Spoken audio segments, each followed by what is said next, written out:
All right. And we're live.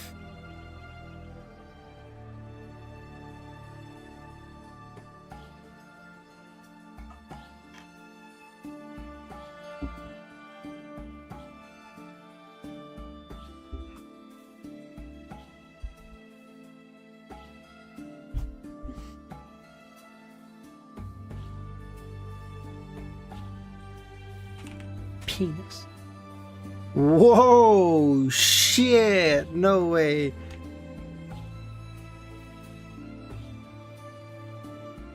Oh, that would have been so good. What? Unknown, harsh, wallflower, plague. How's it going, guys? Holy fuck. Oh, that was so good. You read Strange Fake? Oh shit, nice, nice. How's it? We're gonna start watching it. Then I say we because I'm probably gonna end up doing it in VC and Discord, but oh dude, if I got Wordle in 2, that would have been the most goated shit ever.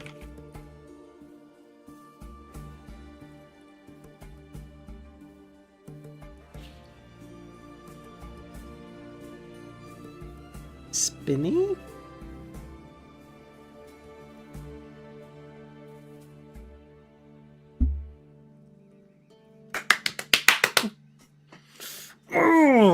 Oh, we hit those, baby. Luvian, how's it going, man?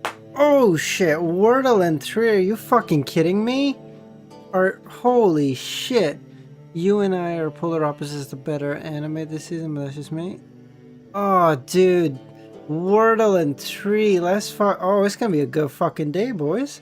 It's gonna be a good fucking day. Tired as fuck, but good otherwise. Ah, sorry to hear that, buddy. Just regular shit, or just didn't sleep well? Clog, plug, wedge, jam.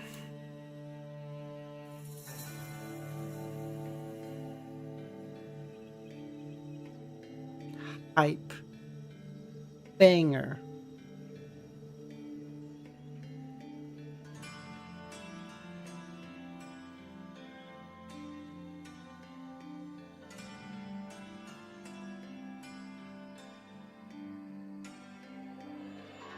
Sharp, pitch, flat, like musical stuff, something? Did you hear that Epstein is the reason for microtransactions? That's a fucking joke, right?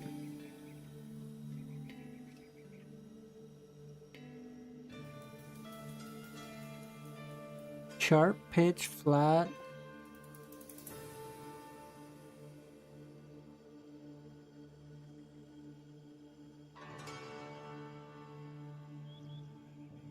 Oh wow. Made contacts with Bobby Kodak?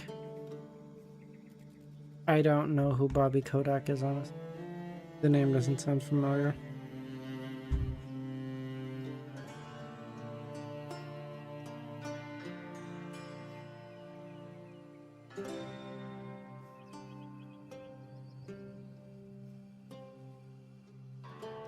I don't know. We're going off to chess. I can't do Wordle today. We're getting, you know what? We're getting off a 3 fucking Wordle. We're not getting it up and we're not.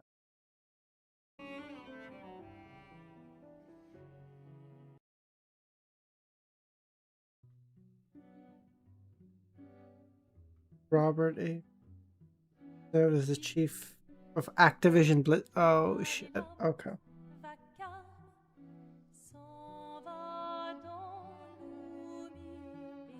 Protest returning? Regarding what?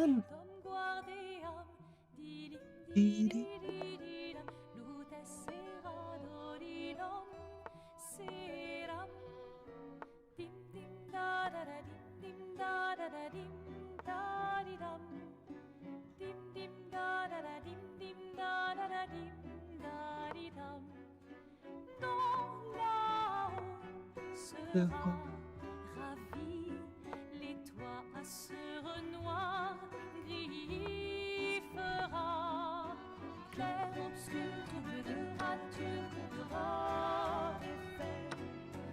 Clair, obscur, bordé aux peintures, trouvera sans elle. Clair, Chris, how's it going, man?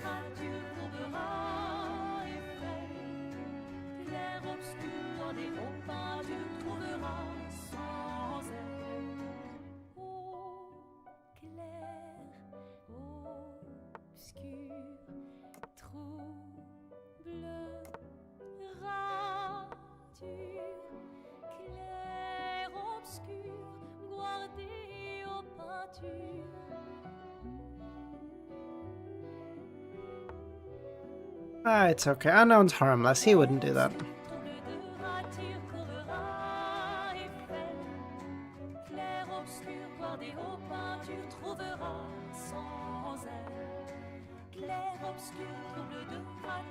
I mean, I guess he can do that, but he's blocking himself in.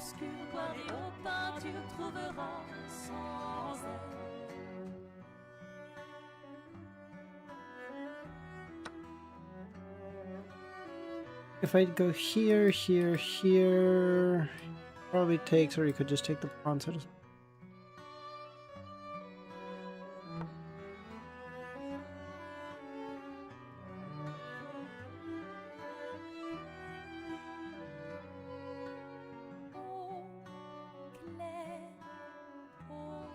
I hate you with a timeout so fast. Susie solos the verse. Well, yeah, but that's not spoilers. We know this to be the case.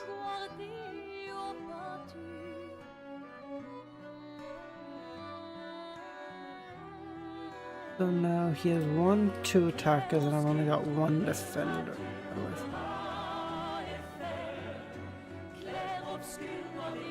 I need to add a defender, or I need to remove it.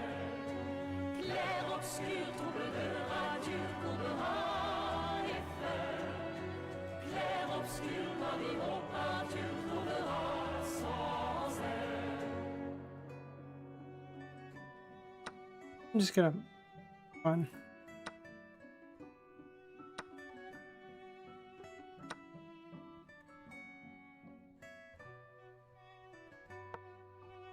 Susie is high.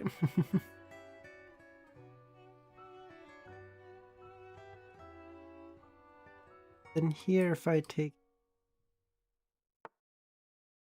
I agree. Expedition 33 music is so goated. I haven't even played the game, but the music is so good. In particular, this one song. I'm sure there's other good ones too, I just don't know.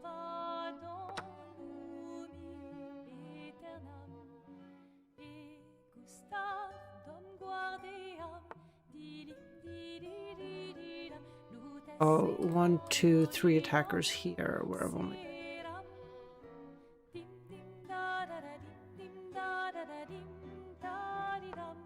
Add a third. I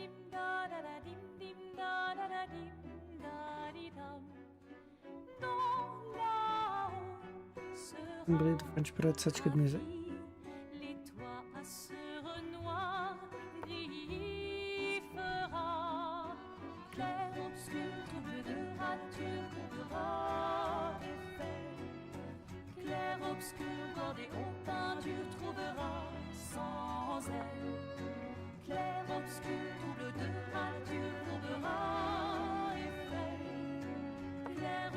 Here,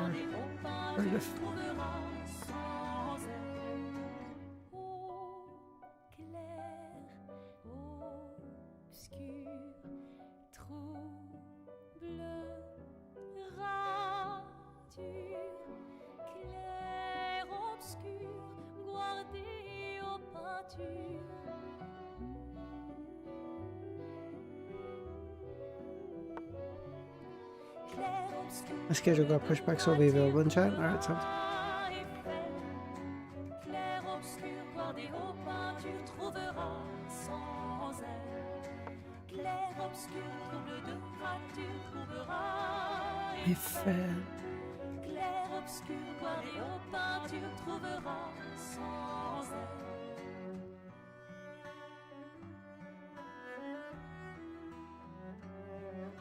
Now we just do this, and now obviously this gives him this, but I'm just gonna go here to try and trade.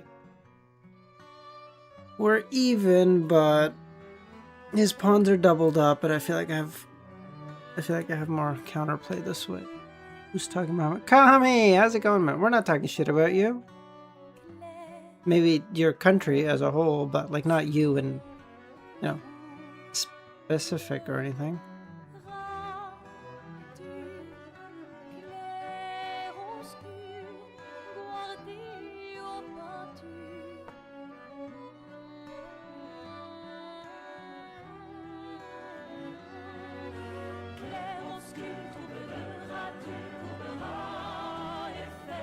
Picking books and chapters. Aw, thanks, buddy.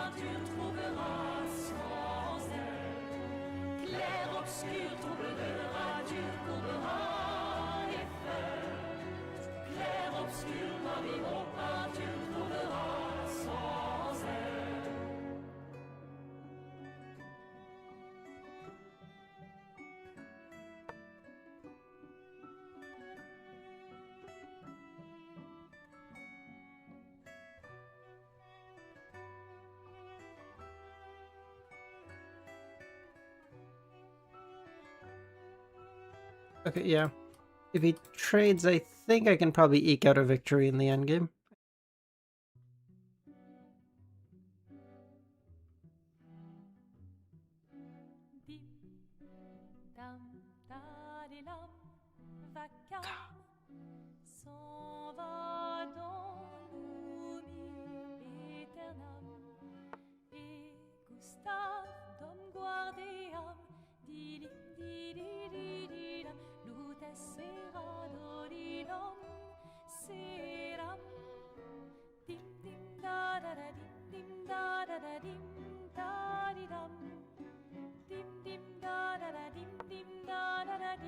You can't take this.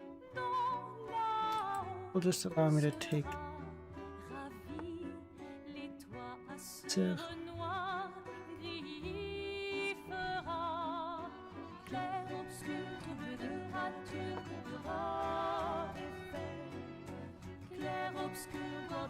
I'm also up a decent bit on time, so I should be able to eke this out. Unless he becomes fucking Magnus fucking Carlsen over, probably.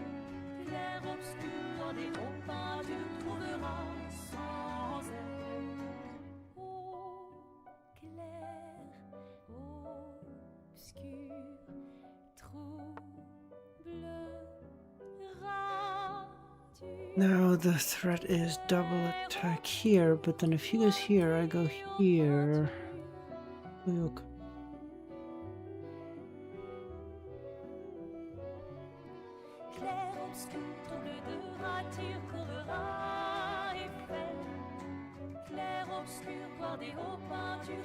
Or do I just go up one?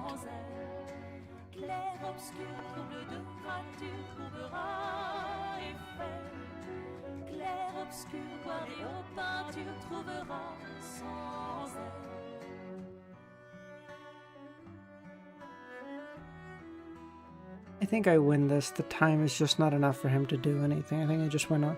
I think I want to be clear. I think I have a slightly better position here. He's very attacking, but given how even we are in material, I do think I win this. Because he's attacking so forthright that he's eventually going to make a mistake. Hey, slightly higher rating. Let's go.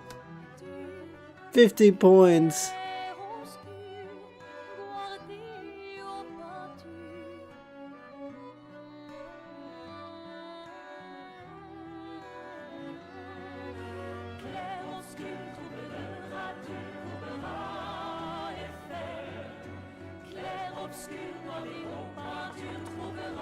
Okay. Alright, just a quick game review and then we can go, okay?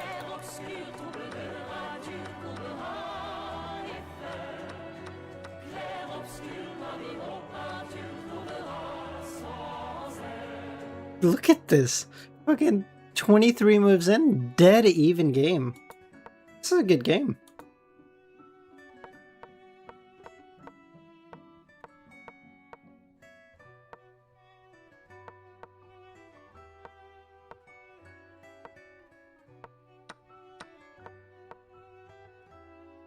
Oh, wow. Even at the end, dead even 0-0 game. Wow. Dim, dam, dadilam, vacarme, s'en va Wow, that is actually like look at the eval bar. The whole fucking game, it's even. There's a slight moment where it went to me here. I don't understand what the.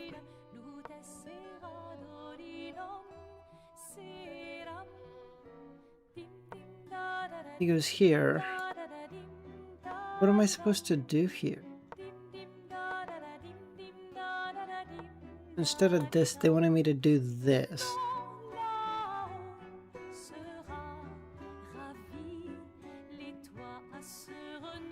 I don't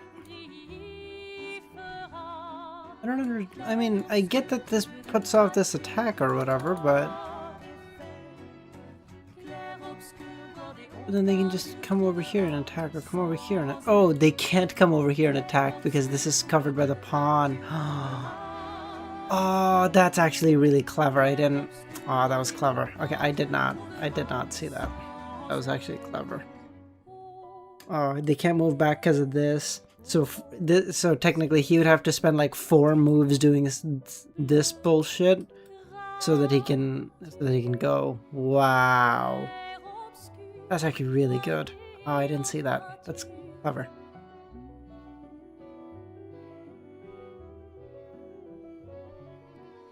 All right, let's start.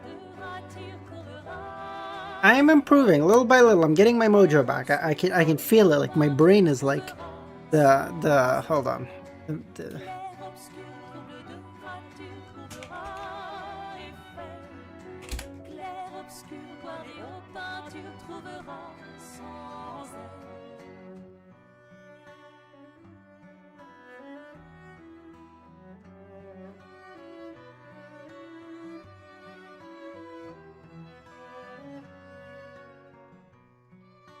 It's like it's this meme. Like yeah, like little by little, I'm starting to feel like my fucking brain is working again. Oh.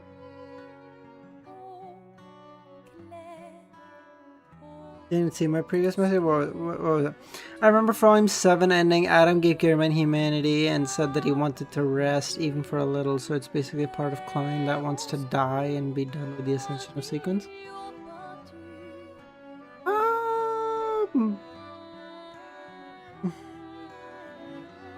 I mean, maybe that's a way to consider it. I mean, for sure, I'm sure there's a part of Klein that like wants to just be done with this because he's tired, of course, but I don't know if that's how I would read that. Because, like, if Adam gave him humanity, why am I to assume that he didn't alter some part of his personality as well? I'm not saying he necessarily did, but it's not like it'd be fucking difficult for a visionary. Author, rather. Sorry, not visionary. Author. Yeah, author.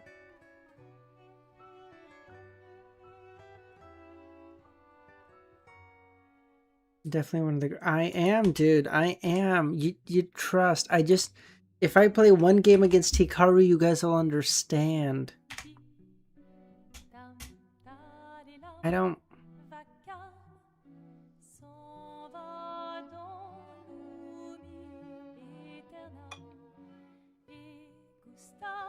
At the stroke of 6, Lumion sat upright and flung open the curtains, allowing a gentle light to stream into the room, breathing life into the once silent space.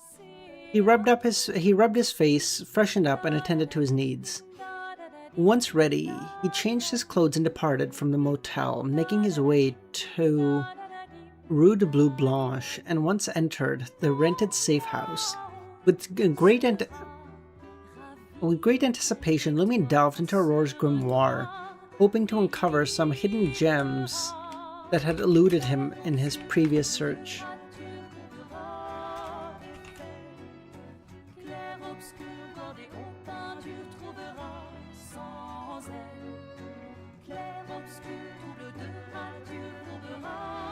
Dr. Z, how's it going?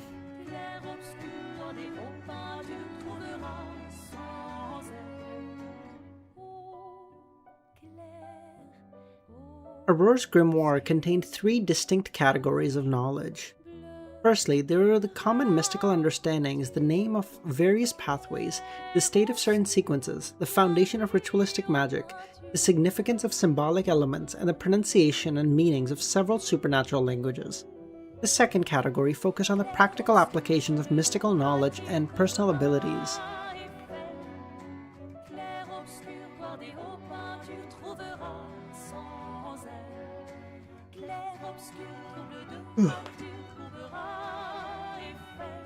I'm good, Dr. Z. I'm good too. Thank you for asking. It demanded deep contemplation, and as it contained numerous recorded or purchased spells, as well as a defense against curses. Lastly, there were fragments of peculiar and incomplete knowledge, all with intriguing anecdotes. Some were bestowed upon Aurora by the hidden sage, while others emerged from interactions within the curly-haired baboon society. These miscellaneous tidbits weren't organized into separate grimoire, but appeared sporadic as Aurora acquired them. Start dancing?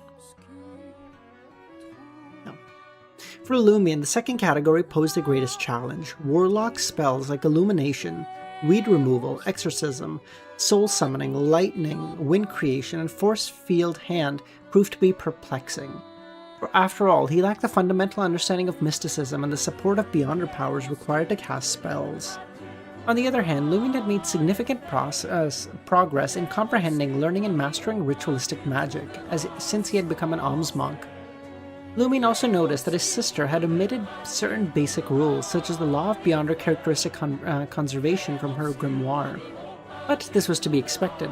Such laws were scarce and easily remembered. They were ingrained into the minds of all Beyonders. He said he will pay for it? How much?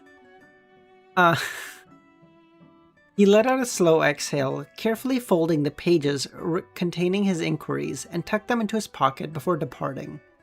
On his way to Avenue de Marche, Lumion's attention was caught by several voting booths. Uninformed police officers and heavily armed military police were working diligently to maintain order, allowing long queues of people to deposit their votes into wooden boxes. Despite having acquired new identification from Martin and assuming the persona of Ciel Dubois, a resident of the Market District for nearly 2 years with the right to vote, Lumion chose not to register. He had no desire to partake in the election. After some time, a newsboy rushed by and tossed a stack of white papers into the air. Lumion observed as a few pedestrians eagerly collected the floating papers and began reading them. He bent down and retrieved a copy at his feet. The white paper read, Hugh Artois is a traitor. In the war against the Lone Kingdom, he deserted his troops and fled.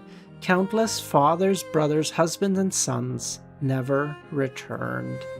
He is participating in the parliamentary election with clandestine support from the Lone Kingdom. He vividly remembered Hugh Artois' campaign posters emphasizing his military service. He had only retired from the army upon reaching the rank of major and venturing into politics. Could this be a desperate move from a candidate facing unsatisfactory early poll results? As Lumion pondered the situation, a group of men suspected to be mobsters approached and confiscated the flyers from the pedestrians, resorting to violence and insults. Curiously, the nearby police officer seemed oblivious to the scene unfolding. Lumion looked up and recognized one of the men. They were members of the Poison Spur mob.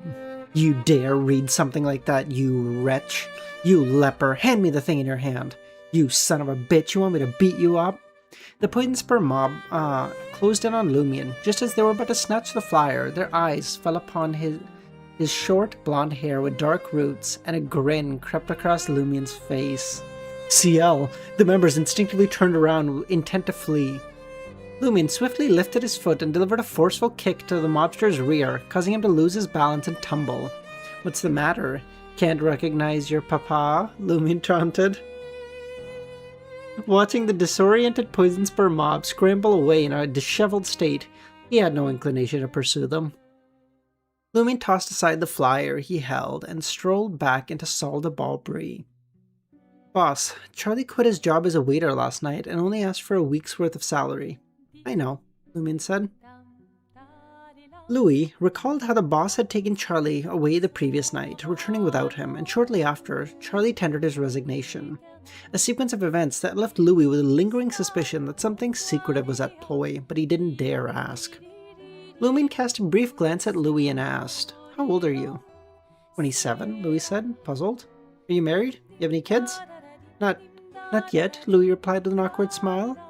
"I plan to get married when I'm more mature." Bro, you're 27, you're not getting any more mature, it's over, bro. Louis had managed to escape the life of a low-ranking mobster and now served as the leader's bodyguard. Eliminating the constant fear of being beaten to death on the streets, Louis recognized the inherent dangers in the life he led. He didn't wish to benefit another man shortly after entering married life and having a kid. "It's important to consider your future. The other Louis I know already has several kids." Louis brushed off the remark, perceiving it as an attempt by the boss to force a conversation where there was little else to discuss. Like David? Who's David? Hawkins?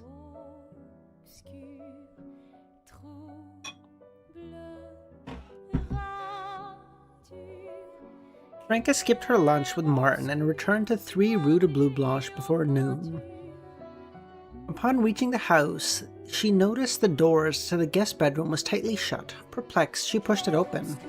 Inside, Jenna lay fast asleep, huddled under a blanket. Stirred by the movement, she rubbed her eyes open and sat up. "Still snoozing?" Franca asked. Grunting for an hour in the... Okay. "Just because you don't have acting lessons at the theater, you're letting yourself go like this?" Jenna combed through her locks and grumbled, "It's all CL's fault. Things went late into the night." Franca's smile froze. Wait, Franca's like, "Oh no, he didn't. I know it." Jenna continued, "I don't know what happened to him last night, but his mood was off. I was worried something would happen to him, so I followed him. Only after you returned to the motel did I get into bed and get some rest." "Tell me everything." Franca breathed a sigh of relief and asked.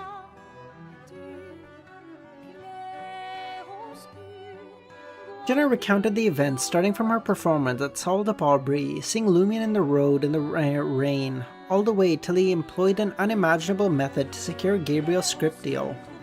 "Damn it, it was almost 3 before he finally agreed to go to bed. I was beyond exhausted."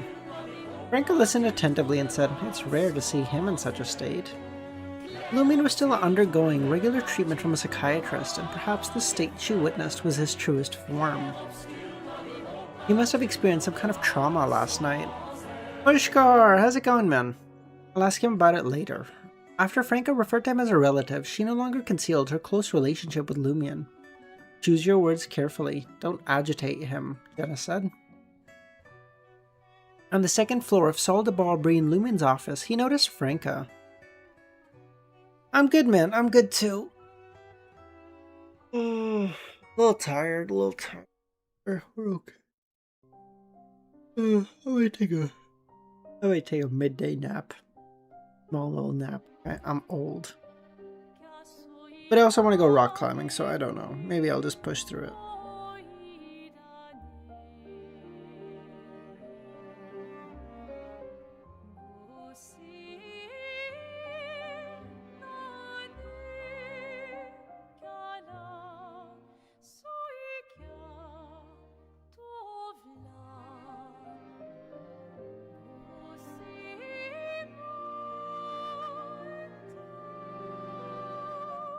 I heard from Jenna that something happened to you last night," Franca asked. "Did you meet Madame Polly?" During her lunch with Jenna, she managed to piece together what triggered Lumion's distress. Lumion seemed to lose all strength upon hearing Franca's question. Slumped. "Right? I can't accept what I've learned. But I have no choice." Is there anything I can do to help?" Franca asked. "Two things. I have a number of questions about mysticism, and second, the issue with the poison sperm mob." Chris, I have to imagine it's the same password for like the vast majority of them.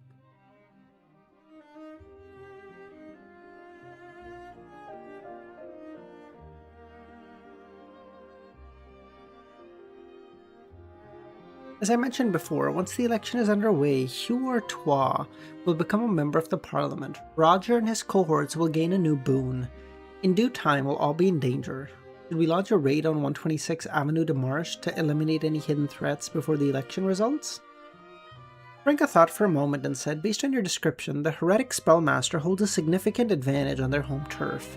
Even if the two of us use our trump cards, the chances we can take down Roger and the others is uncertain.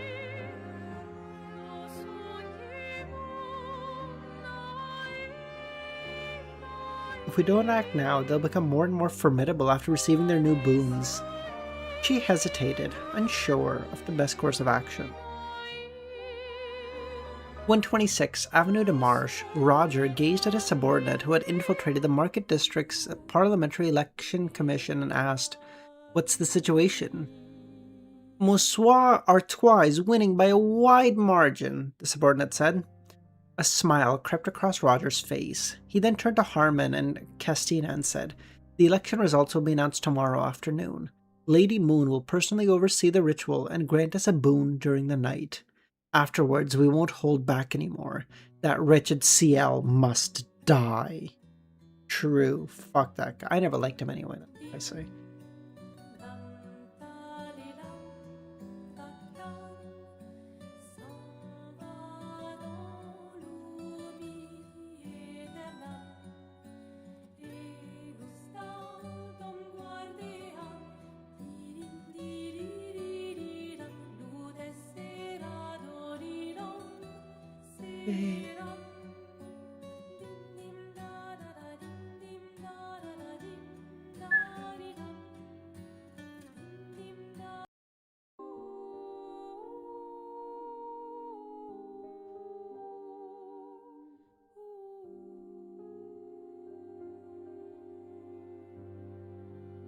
Why am I so sleepy? This is so cooked.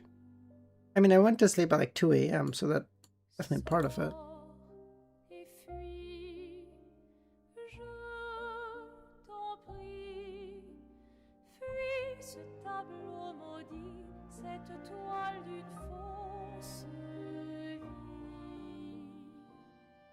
Trying to find what's a good place to end today. Give me 2:28. On a southeastern hill overlooking La Marche de Courtier de Gentlemen there stood an active quarry. Having departed from Salle de Barbry, Lumion embarked on a quest to find a suitable candidate, which led him to this place. The night was deep, and the lamplighters diligently illuminated the gas lamps strewn across the streets. In stark contrast, the quarry, having concluded its daily operations, was enveloped in darkness.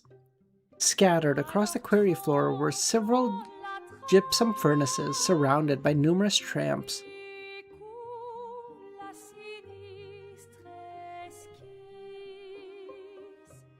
What the fuck?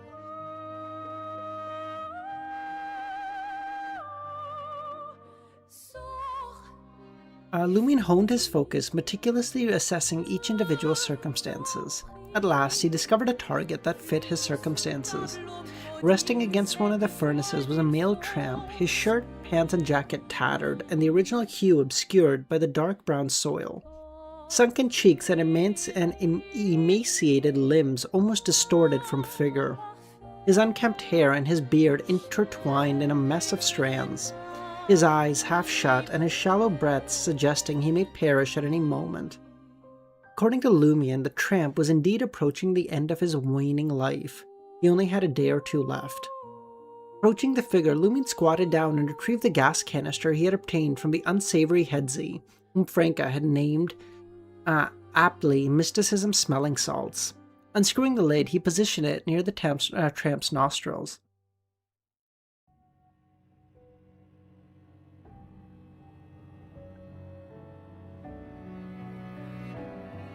Okay, and let's say, Pushkar, that you, even saying that you have one of her passwords for one of her 27 accounts, what am I supposed to do? What are you going to do with that? I'm so curious.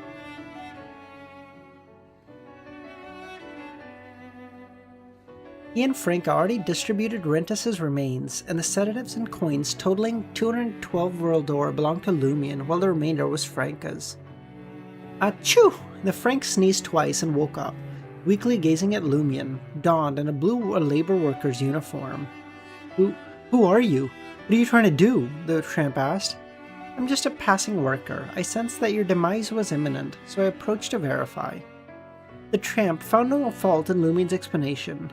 In Intes, upon discovering a lifeless body, whether reporting to the government officials or the churches, the individual would receive compensation for promptly ensuring purification, or... Good lord. Sorry about that. Through the sum... Bro, did someone use the fucking smelling salts on me? Though the sum was meager, a mere one world ore, even the lower-class citizens found it a pleasant surprise, no matter how modest the benefit. The tramp managed to smile. You guessed right. I also feel that my time is drawing near. I will die soon. So your money doesn't get snatched away. Drop by more frequently over the coming days. Perhaps it was the effect of the smelling salts, or the topic of death momentarily stirred the tramp's spirits. His words ceased to falter, and his reasoning became clearer. You have any family left? Lumion asked. Oh, not anymore. Have they passed on? Lumion asked. They're gone. All gone. My parents didn't make it past 45. My brother fell in the war a few years back. My sisters succumbed to illness, and her child became a child laborer. By the age of 10, he was already hunchback and died from exhaustion. I used to toil in the quarry, praised for my strength, and Amosua saw my diligence. He taught me to place detonators and loosen rocks. My pay rose, and my life took a turn for the better. I had a wife, tough as nails, just like me, and the 3 precious children, but only one lived. My little angel. My daughter. When the food prices sparked protests, my body just gave way and I fell ill. My wife and daughter spent everything, amassed debt, eventually nursing me to health, but I lost my job. We were hounded by loan sharks day in and day out. Those men, they took my daughter. We looked everywhere for her. A few weeks later, we found her body. She couldn't endure their torment and chose to end it all.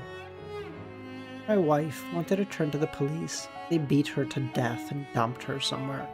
I was battered and left unconscious. I survived. I made it today. Any wishes? Lumion asked. The tramp laughed out loud. Wishes? My greatest wish is to pass away shortly after catching that illness.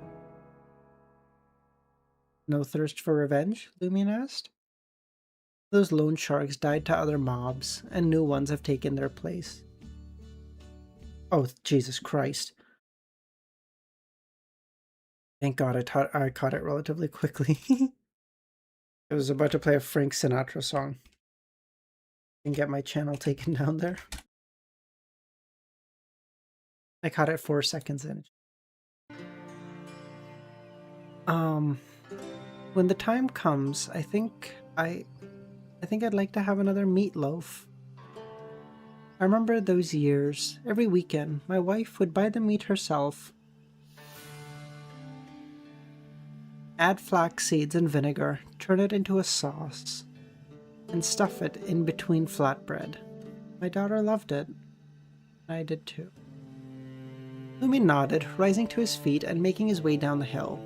Approximately 45 minutes later, he returned, carrying a ruined meatloaf that filled the air with its enticing aroma. The tramp seemed on the edge of fainting once again. Lumen employed the smelling salts once again to rouse him.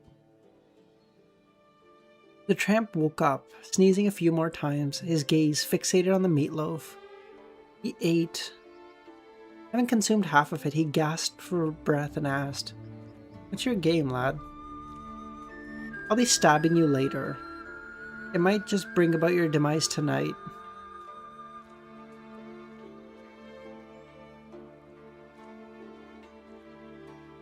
He's kidding, right?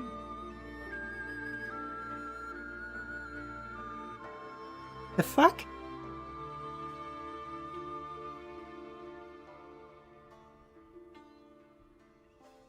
Aren't you afraid of the police? The tramp chuckled. I fear not death. I should have died a long time ago. Did you know that every winter I sleep inside this gypsum furnace? Even after a day's work, it retains a soothing warmth that lasts until daybreak, but the lingering fumes are poisonous and could claim me in my slumber. Hasn't happened yet, though. Lumion chuckled. I reckon the police aren't too bothered with how a tramp dies, as long as it's not a blatant murder. Without further ado, the tramp devoured his meatloaf and let out a belch. You may proceed, he said. Lumion drew his blade, fallen mercury, adorned with sinister patterns, and thrust it into the tramp's hand. Blood trickled forth, staining the tip of the blade crimson. Simultaneously, Lumion once again beheld the illusory river of mercury. His purpose in seeking a near-death tramp was to exchange for a more practical fate. This was not to say that encountering the fate of the Mosuri ghost wasn't formidable. Quite the contrary, it could lead to certain death or demise of the entire family. But the issue lay in the time it took to take effect. The exchange of fates could be completed within minutes, whereas the Mosuri ghost assault could occur at random intervals, in 10, 20 minutes, or 3 or 4 months. In other words, the fate of encountering the ghost was ill-suited for a surprise attack or battle. Furthermore, having learned the experience and lessons from Margot's death, Lumion's target Roger would undoubtedly be wary of such circumstances. If stabbed by fallen mercury and not dispatched, there was a good chance he would seek aid from Madame Moon. Lumion was uncertain if the lady possessed true godhood and could fend off the Mosuri ghost. Considering these factors, he intended to preemptively alter the fate of encountering the ghost and choose a destiny more conducive to surprise attacks and assassination. He wanted Roger to die on the spot. As these thoughts raced through Lumion's mind, a series of images appeared before him. The tramp asleep inside the gypsum furnace, a tramp who had been viciously beaten and left unconscious, the tramp who had recently fainted, the tramp who had crumpled in front of his daughter's body, the tramp who had shared homemade meatloaf with his wife and daughter. Lumion knew he couldn't choose the tramp's destined fate of perishing in 2 or 3 days. It was an overwhelming burden, beyond what fallen mercury could bear. Even the luck transference spell couldn't transfer such a dire fate. The only solution Lumion could come up with was to employ the substitution spell and find a death row inmate to take the tramp's place. He would assume the inmate's identity for a period, gaining the acceptance of those around him. He would then use the ritual and swap the impending fate of the tramp onto that inmate. However, this process would take a couple weeks, if not longer. Drawing on his vast experience, Lumion made a quick decision and chose the fate of the tramp who had recently collapsed due to his failing body. It departed from the mercury river and condensed into a droplet that seeped into the fallen mercury. Simultaneously, the fate of encountering the ghost shifted entirely to the tramp. Lumion retracted the wicked, pewter-black dagger, and the wound on the tramp's hand was shallow, as though it would only leave a scar. That's it? The tramp asked. He had been prepared to meet his end here. Yes. Lumion stood up and departed. Late that night, inside the gypsum furnace, the tramp convulsed and succumbed to suffocation.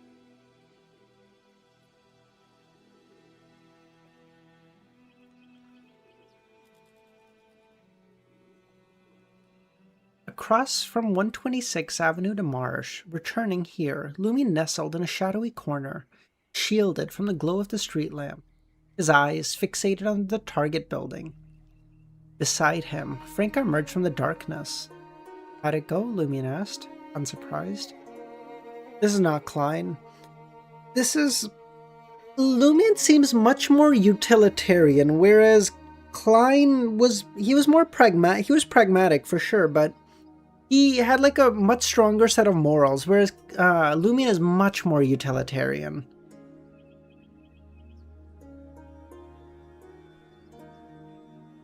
Like, I like to think, I don't know, I don't think I do anymore, but like when I was younger, I used to think like utilitarianism just logically made sense. But then, if you think a little bit deeper on it, you're like, Oh.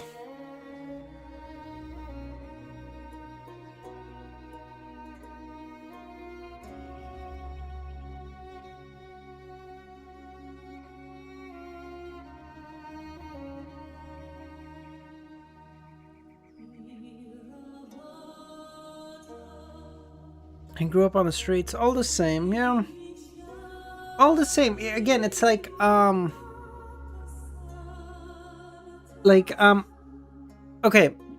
I'm, okay. How many of you would you consider yourselves like utilitarian to a degree or another? Or would just consider yourselves utilitarian, period?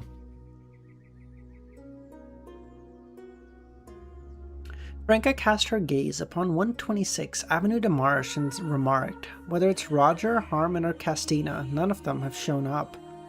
"Cautious," Lumion commented. "If I were in their shoes, I would be too. If I manage to make it through tonight, I can turn the tables and emerge victorious.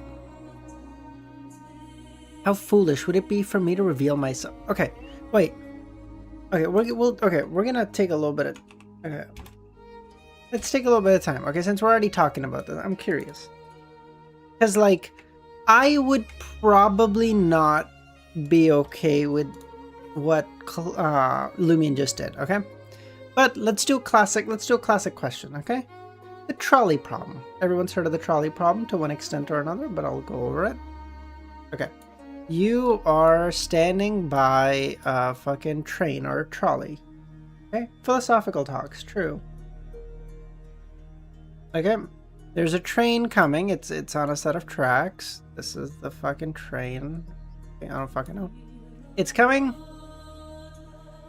The track that it's going on has 5 people on it, okay?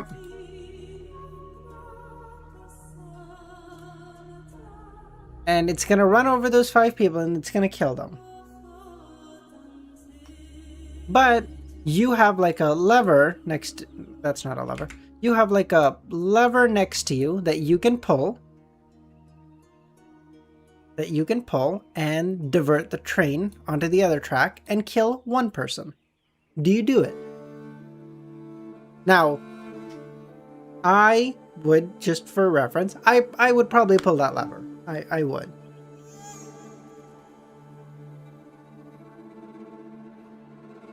Yep.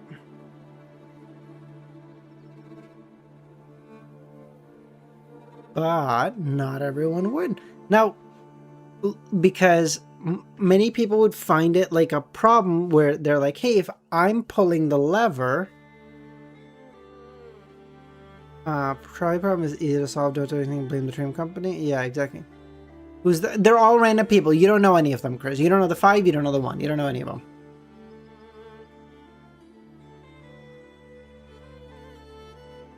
Right? So, like, I would say yes, because I'm saving 4 people's lives net, right?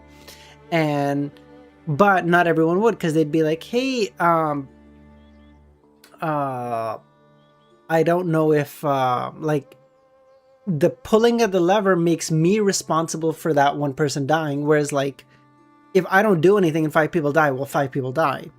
That's like a...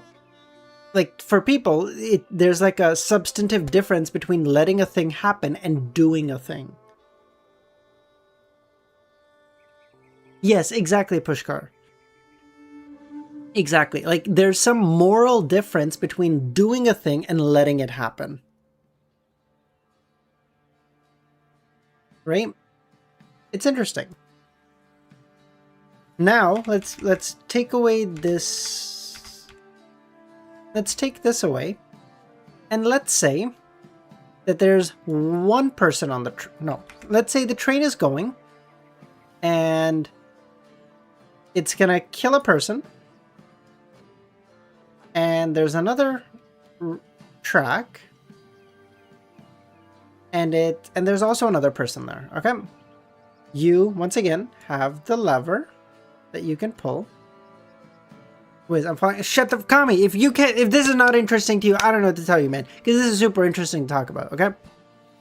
And now, let's say the train is going. It's gonna hit 1 person, okay? Either way, it's gonna hit 1 person. But you've always thought that like you would get some kind of kick, you would get some kind of joy from killing someone.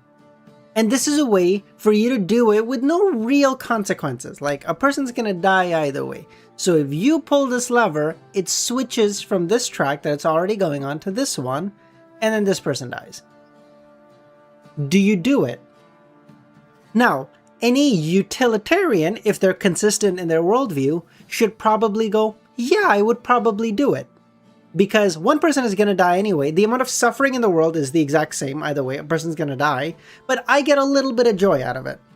A completely logical utilitarian would say, yeah, I would pull that trigger because I would pull that lever because I get a little bit of happiness. One person's going to die either way. Right? I'm saying if you have some like weird... Yeah, exactly, Pushkar. I mean that if you're a pure... Okay. Bro, I'm not saying I would do this, Kami. It's a fucking hypothetical. Shut the fuck up, okay? I'm saying that logically, most people go like, I'm a utilitarian because like just logically it makes sense. I want to maximize good and minimize bad for as many people as possible. That's very broadly, that's what a utilitarian is. But then when you break it down into this and you're like, this is utilitarianism, you would, assuming it causes equal harm, you would choose the one that gives you a little bit more joy. But this is so fucked up. Like, I would pull the lever if there's 5 people and 1 person and to save a net of 4 people. I would pull that lever, fine. But I wouldn't pull a lever just because like, oh, it would give me a little bit of extra joy. That would be fucking insane. That's why I think like utilitarian on its face, like on its like really, really basic merits, you'd be like, well, logically, everyone should be utilitarian. We want to do good by the most amount of people. But you think about it this way and you're like, that shit is whack, bro. No, thank you, you know? Some things to consider. It's only valid if the first condition is met?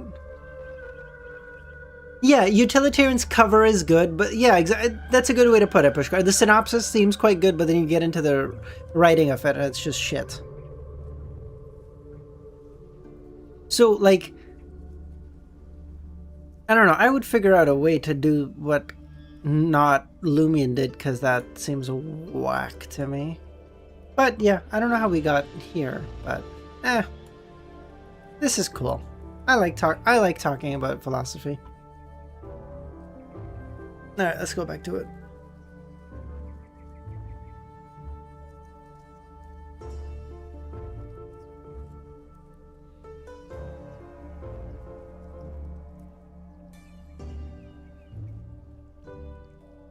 Music change? Oh, thanks, Kami.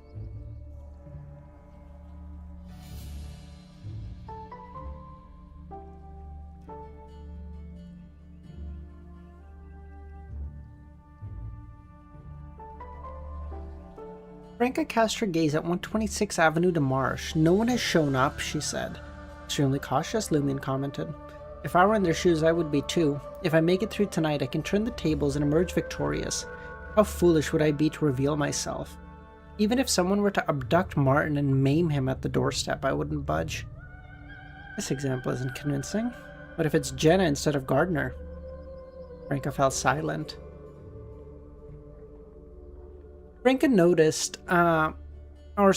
the provoker potion taking effect, Lumion, nearing the completion of his digestion, chose not to press further and asked, "What have you observed?" Dr. Z, can you expound on that a little bit? What do you mean baseline? Neither Lumion nor Franca had devised a specific plan for the assault on Roger and the others. They possessed only a handful of vague ideas and were currently engaged in preliminary investigation. Franca pondered for a few seconds before saying, "A member of the Poison Spur mob frequents the election commission in this vicinity. It's as if he's providing Roger with real-time updates on the polls."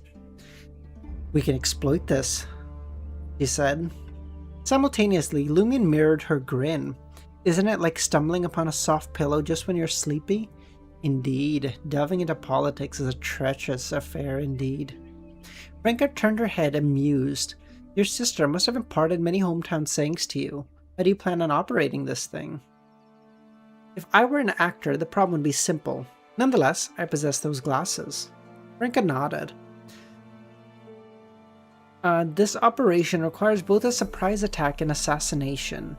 The importance of the assassination must outweigh that of the surprise to minimize a heretic spellmaster's advantage on their home turf. After some deliberation, the two of them moved away from 126 Avenue de Marche, positioning themselves in a shadowy spot.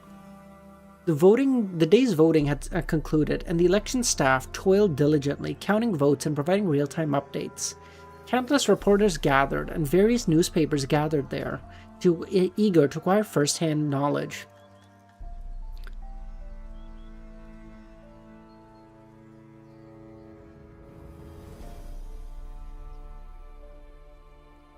If all went to plan, Hugh Artois would secure more than half of the registered votes tonight, allowing him to declare his victory. As time ticked by, the night grew darker, and suddenly Franca nudged Lumion, pointing towards a figure exiting the commission. The person appeared to be almost 30, boasting black hair, brown eyes, and a narrow face. Lumion offered a subtle nod and departed from his hiding place, adopting a sense of urgency as he approached the man. He pulled his hat down, obscuring his face. Upon noticing someone was drawing closer, the mob member cautiously altered his path. At that moment, Lumion took a diagonal stride and positioned himself in front of the individual. "Long time no see. How have you been faring in the Poison Spur mob?" The man was caught off guard. Utilizing the illumination of the gas lamps, he scrutinized Lumion's face. Seizing the opportunity, Lumion lunged forward, gripping the other person's neck and pulling them into an embrace. Aw, he just needs a hug. Wait, hold on. In medicine policies, there are things where we have not enough resources, like many, for example, you have to actively end their lives. 5 years to give one person more expensive. Effect. Oh, I see what you mean. Yep. Yeah, we have to ration because obviously there's only because there's only a certain amount of resources, of course, yeah.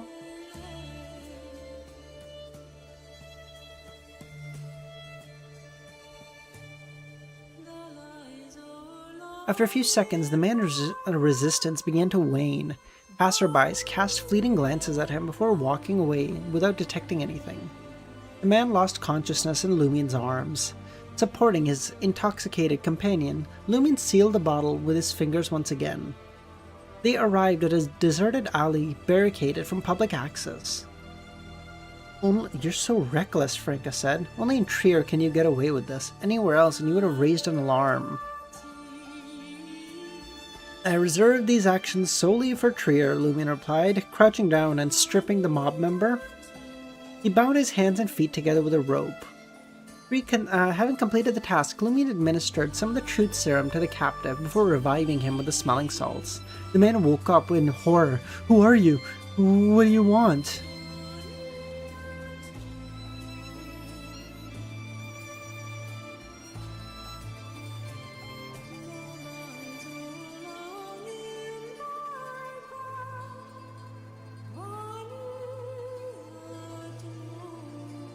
Kami, I think the comparison in that scenario would be, would you give 5 people a cheaper medicine that would extend their lives by 1 year each, or one person a more expensive medicine that would extend his life 5 years each?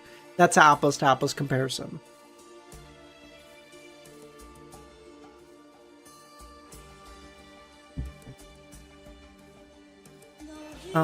Lumion removed his, cap and crouched down. "You don't recognize me?" "CL. I have something to ask you. If you refuse to answer or choose to deceive me, you know the consequences." I'll talk." Where were you planning to go?" "The boss's place to report the election results. Hugh Artois has secured nearly half the votes, but he's just a little shy." Only then did the man answer. Not only did the man answer Lumion's question, but also provided additional information. Having encompassed his demeanor towards staff, his manner of addressing Black Scorpion Roger, his positioning and his tone, Having memorized the details of the man, Lumion employed the sedative once more to render the man unconscious.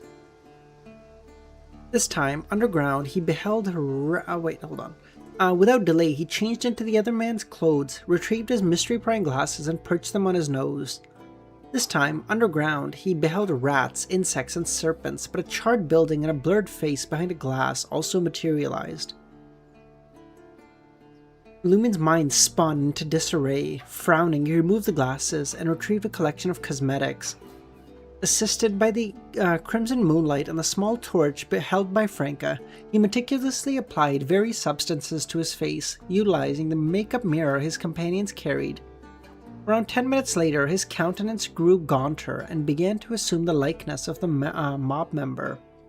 His skill in makeup fell short of fully replicating the other person's appearance, but the inherent effects of the mystery-prying glasses would convince anyone who looked at the face that he was the man named Alsai. Smack! Lumion snapped the makeup mirror shut and daring not to gaze upon his own reflection again.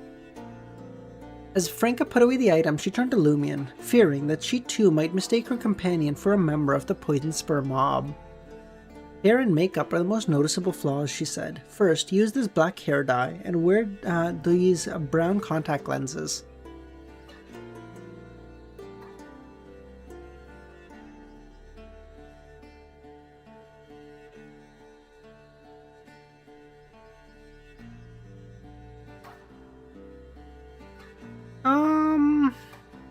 No, Plague, I don't think that would be the same either.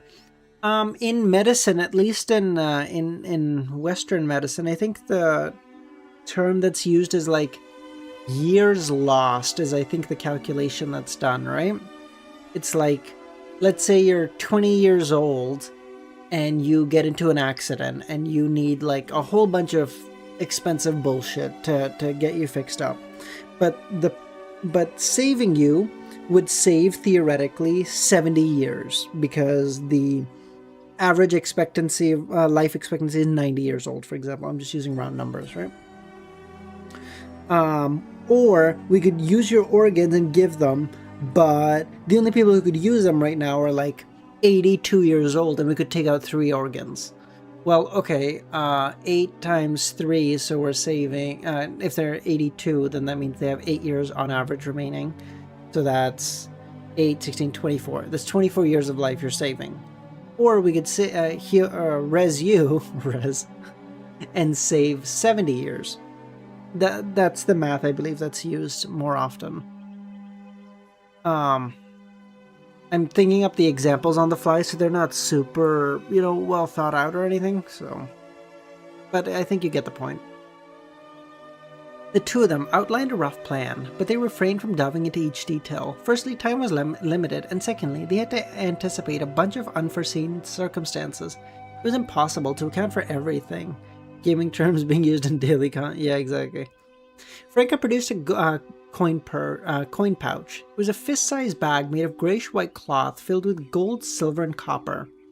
Franca rummaged through the coin bag and retrieved an iron-colored ring. This is one of my mystical items. The Ring of Punishment. It serves a single purpose. It can pierce a target's spirit body within 5 meters, causing excruciating pain and rendering them unconscious temporarily. And for low and mid-sequence Beyonders, there are very few Beyonders capable of bypassing defenses and attacking the spirit body. This is one of them. Franca paused momentarily before continuing. Wearing it for an extended period will make you irritable, thirsty, cruel, and impulsive. If you use it more than 3 times an hour, it will cause your personality to mutate. If you remove it, you will suffer indiscriminate psychic piercing damage once you enter a 5-meter radius. To seal it, you need to put it amidst a pile of valuable metal coins. Currently, Franca wore the ring, ensuring neither she nor Lumion fell victim to its effects. She handed the Ring of Punishment over to Lumion. As soon as Lumion put the finger on, he experienced overwhelming frustration.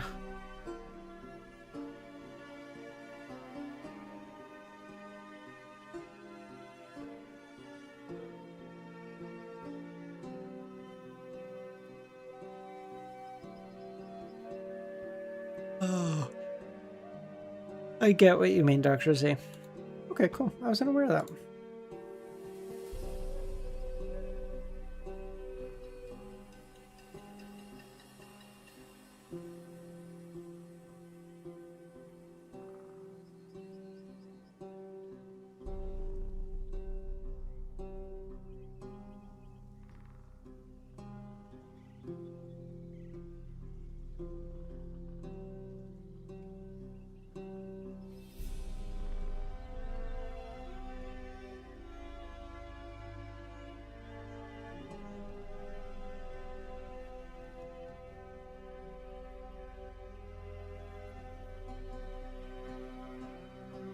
On 126 Avenue de Marche in Lumion, concealed as Alcai, pressed the doorbell.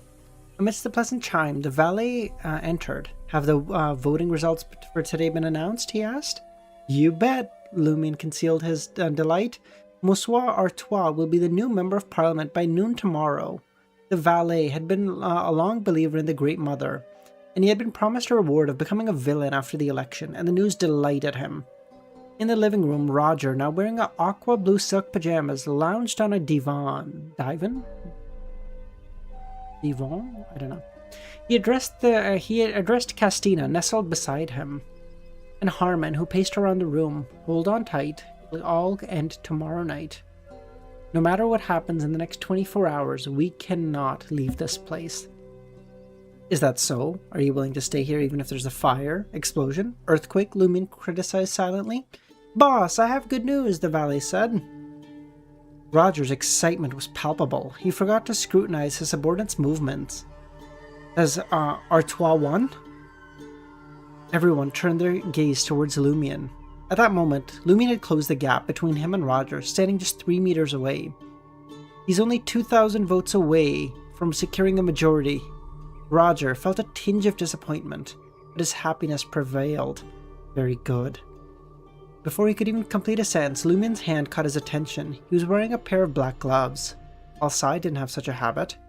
At that moment, 2 blinding beams shot out of Lumion's eyes, like silent bullets. With a snap, Roger felt the imaginary sound of his spirit body shattering, sending excruciating pain through him. He cried out in agony.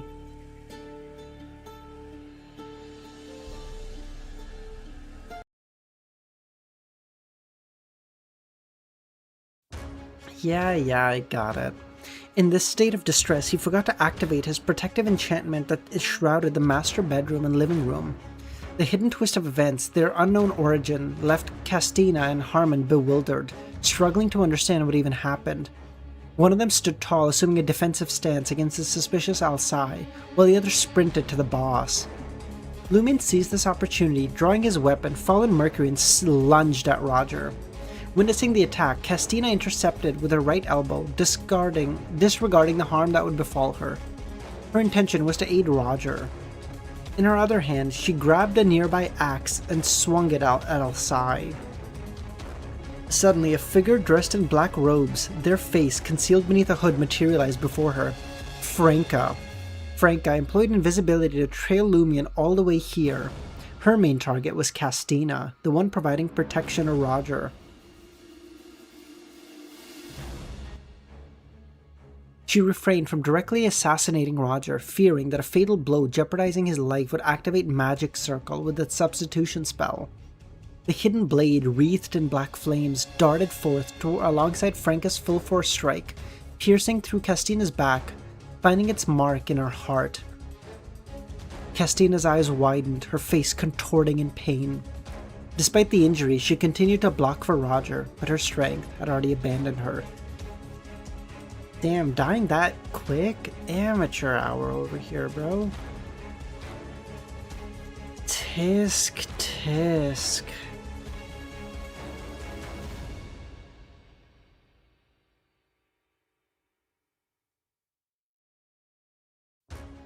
Fallen Mercury's tip pierced through the aqua blue pajamas, puncturing the skin of Roger's ribs. Crimson blood swelled up, and amidst the pain of the psychic piercing somewhat subsiding, Roger snapped back to reality.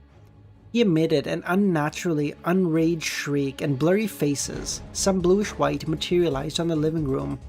Most were ordinary people, a handful being children, their visage twisted in agony.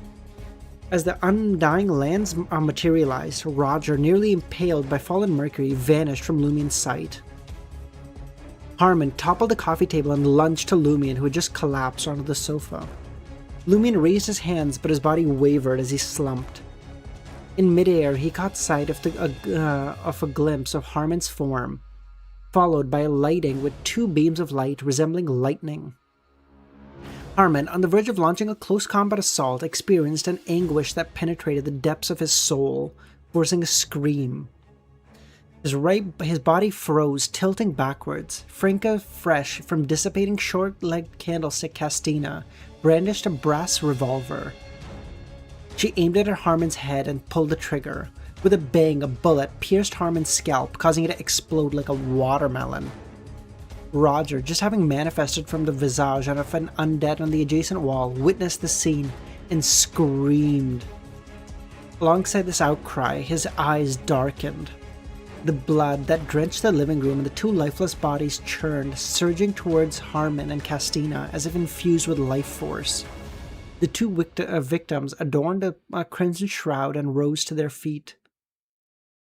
The blood upon fallen Mercury ignited, casting forth a radiant glow.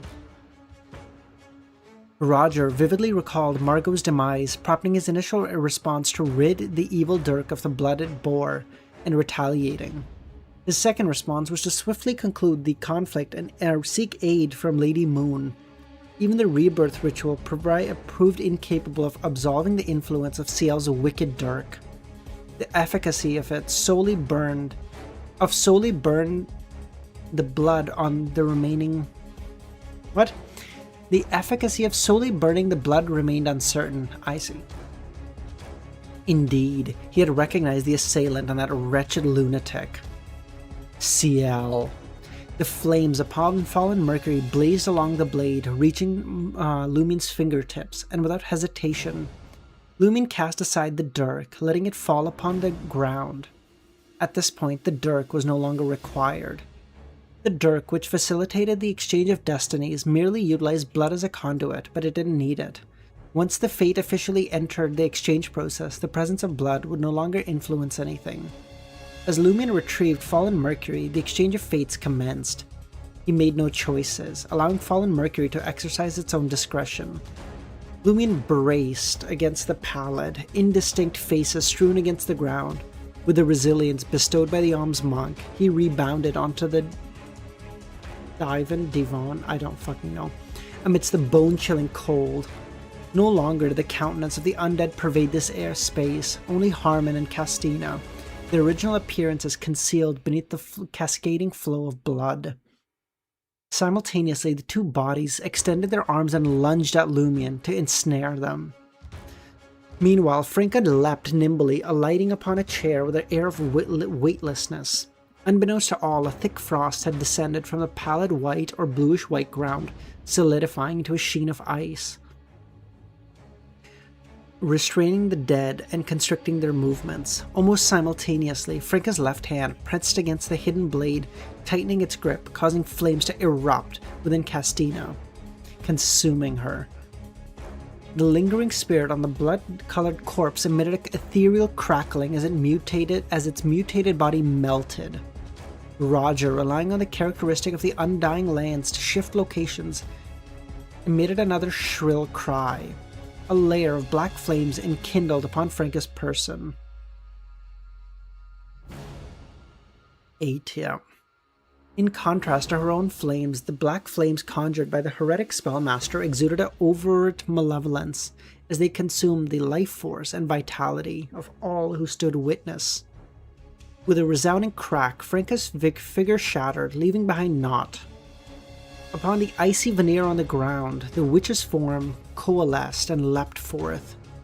She had taken the initiative to create frost and freeze the ground, not for restricting the movement of Roger. Firstly, she sought to diminish the influence of the deceased spirits, and secondly, aimed to gather ample materials for the mirror substitution.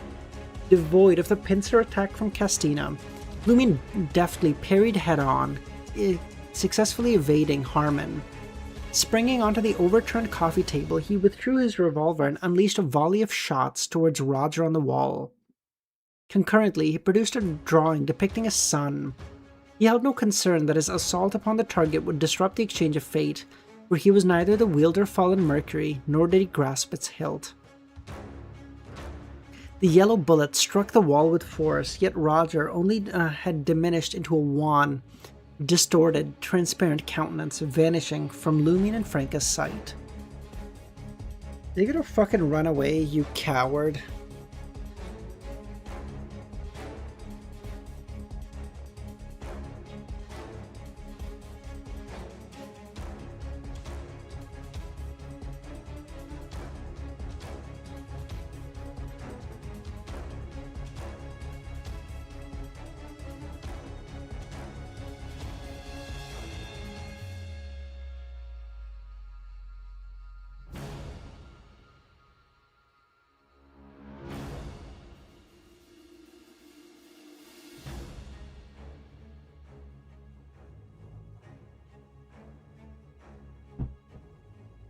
Lumen's left hand trembled, revealing the sun pattern that emitted a colorful glow. The living room, once chilly, warmed up, but the frost on the ground remained stubbornly frozen. Harmon, decapitated and drenched in blood, charged at Lumion, heedless if the revolver pointed his way. The drawing of the sun caused his body to tremble, but the blood dripped onto him from the ground. Instinctively, Lumion knew he couldn't engage in a direct confrontation with this corpse. He used his jacket to shield himself, pushing back against Harmon's assault. The jacket quickly turned blood red. At that moment, Roger had been absent for a couple of seconds and Franca found an opportunity to attack. A dense black flame materialized in her palm, which she hurled at Harmon. The flame struck the corpse with the force of a cannonball, causing it to burst into a silent flame that ignited the spirituality within the blood and remains. Harmon began to melt, much like Castina, but then Roger emerged from the corner, his face pale, cradling a sculpture of equal height in his arms. The sculpture portrayed a woman with gentle features, her dress intricately detailed and lifelike.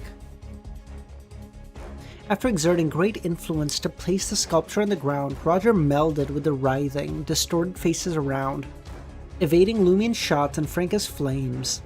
In the next instant, he reappeared beneath the ceiling chandelier and cursed, "You're dead meat. I'll turn you into fertilizer. Son of a bitch, daring to intrude upon my undying lands. I'll take every last one of your lives. I want you to have 20 children." What?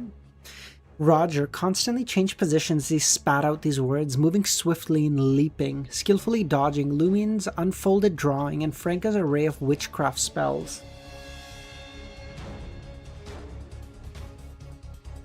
Each word seemingly stemmed from Intesian, piercing Lumion and Franca's minds like an arrow, leaving them feeling dizzy. In the corner, the female sculpture activated. Lumion's head throbbed as if he had been struck by an ethereal hammer. Really, Pushkar? Okay. Okay, I see how it's gonna be. Okay.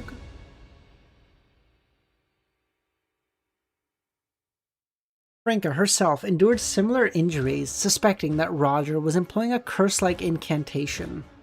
Moreover, the female sculpture's augmentation had greatly fortified his physical features. Pushkar, 7 months. Motherfucker was saving that, bro. Nah, still fuck you. You would do this to me? The other way around, you dickhead.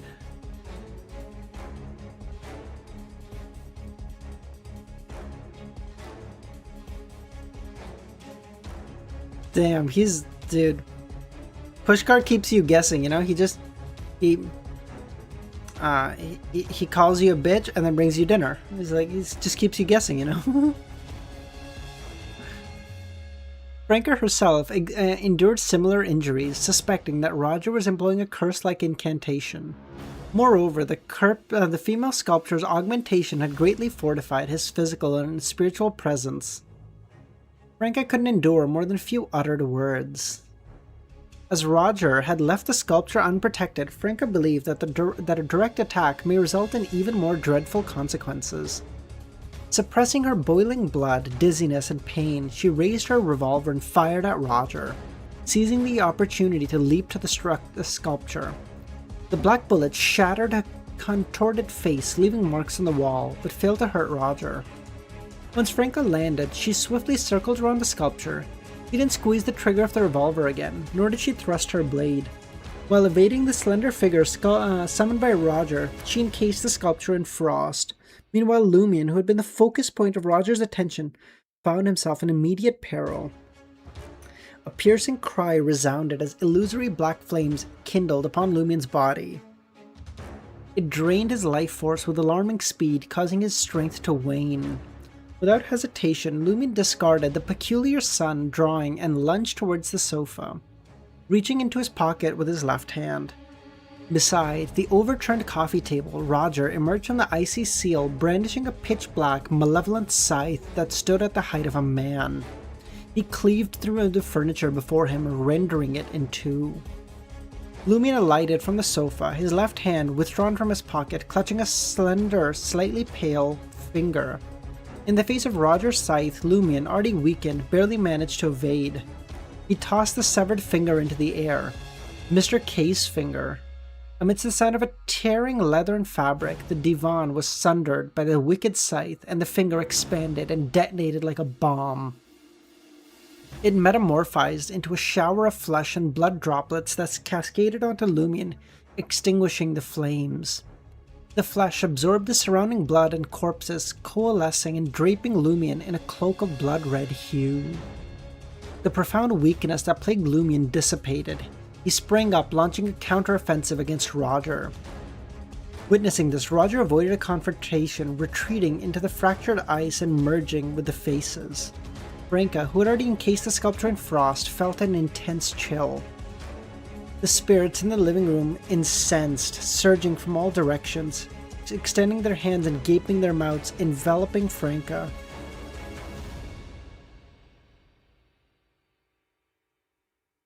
With another crack, another mirror shattered. Franca's form materialized onto the other side of the ice. She raised her hand, causing black flames to surge around the sculpture, setting the souls and blood-hued shadows ablaze. Roger peered out from the nearby wall and unleashed another curse. Damn, bitch! I don't know why I hear that in like Jesse's voice. Damn, bitch! As he weakened his targets, he swiftly shifted his position with the aid of the tormented faces. Sometimes he targeted Lumion and other times Franca. He relied on the power of the undying lands and the sculpture to single-handedly suppress the foes. At intervals, the vile black flames ignited over Lumion's form, sapping his life force and diminishing his strength. Yet each time, they were counteracted by the robe forged from the flesh and blood. Franca evaded the combined assault of evil word, blood spirit, the weak black flame, and the life burning time and time again, employing the techniques of mirror substitution. Time slipped away swiftly, noticing that Xiao's robe of flesh and blood teetering on the brink of disintegration. While the mirror and ice that Franca had brought with her neared depletion, Roger poked his head through the ceiling, a chuckle escaping his lips. You fool! You believe you can withstand the might of the undying lands? I fear no consequence, even if the entire leadership of your mob were to enter this domain. Go to hell! Didn't his only two remaining fucking allies just get nuked and he's being this fucking cocky? They got nuked, rezzed, and nuked again, and he's like, oh, you could all show up and I'd win. It's like, bro, it's a 2v3 and 4 of you have died. 2 of you have died twice. This might as well have been a 5v1 and you're still losing. What are we talking about? His cutting words pierced Lumion and Franca's ears and minds, causing their bodies to tremble. Observing this, Roger, who had shifted onto the adjacent wall, revealed a smile. Suddenly, his vision darkened and a surge of intense emotions overwhelmed him. Disbelief, shock, confusion. In the subsequent moment, he lost consciousness.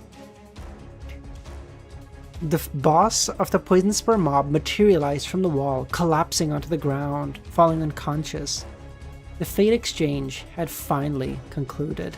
It happened swiftly, much faster than the exchange with Margot, because the tramp was an ordinary person, and when for the fallen Mercury selected Roger's fate, it chose the least significant one, unrelated to any Beyonder matters.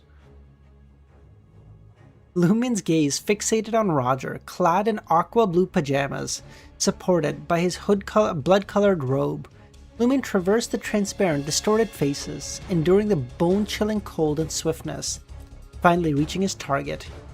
Retrieving the metal canister containing the sedative, Lumien unscrewed the cap and squatted down, directing the sedative from Rentus towards Roger's nose, fanning the flames gently, ensuring the entry into the enemy's breath. With that, Lumien lifted Roger and made his way out of the living room, guarded by Franca. The valet and maid had long since fled. As Roger departed from the living room, the bluish-white faces faded away, everything returning to normal. Witnessing this, Lumien dropped the mob leader to the ground and aimed his revolver at the man's head.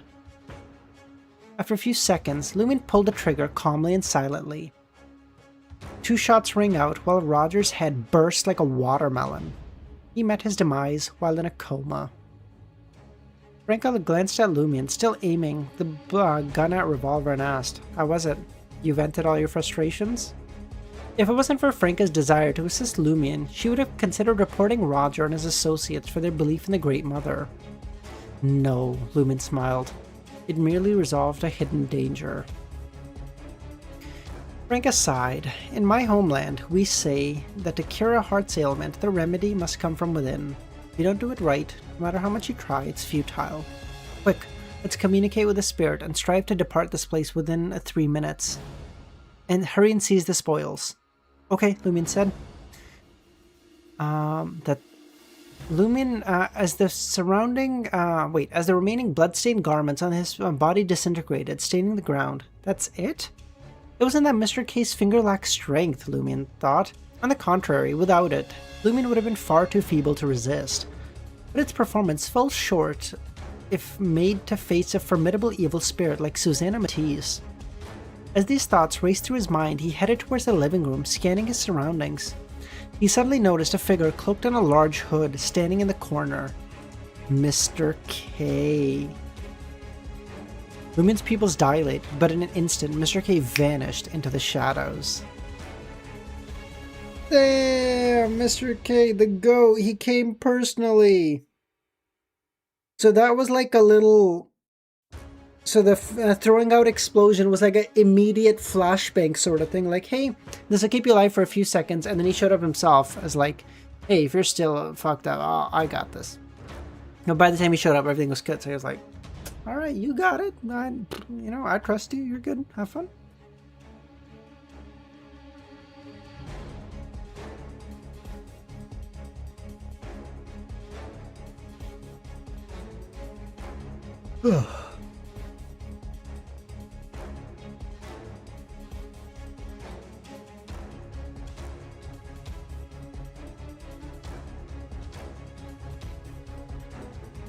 Nature versus nurture? It's not versus. It's and. This is the problem, like, because most people have like such a poor understanding of genetics. Pushkar, it's not one or the other. The thing is, we have a lot of genes in us that are like only activated under certain very specific circumstances, like, under high degrees of stress or whatever. So it's not one or the other. It's like as in someone could have the gene for alcoholism, for example, but never materialize it because the activation for that gene required like a very high degree of stress that they never encountered in their life, so it never materialized. Or the most obvious is like an alcoholic someone who has the alcoholic gene, but they just never drank. It's not one or the other, it's both. The problem is when it creates this perfect fucking hurricane of like bullshit where like you have the genes for it, where like you are inclined to be an alcoholic, for example, and then you get put into a place in your life where like you're really stressed out, you don't have any outlet to like relieve your stress other than alcohol, so you turn to that and you realize like, holy shit, like I really like doing this, and then your whole fucking life goes down the toilet. It's not one or the other, it's both.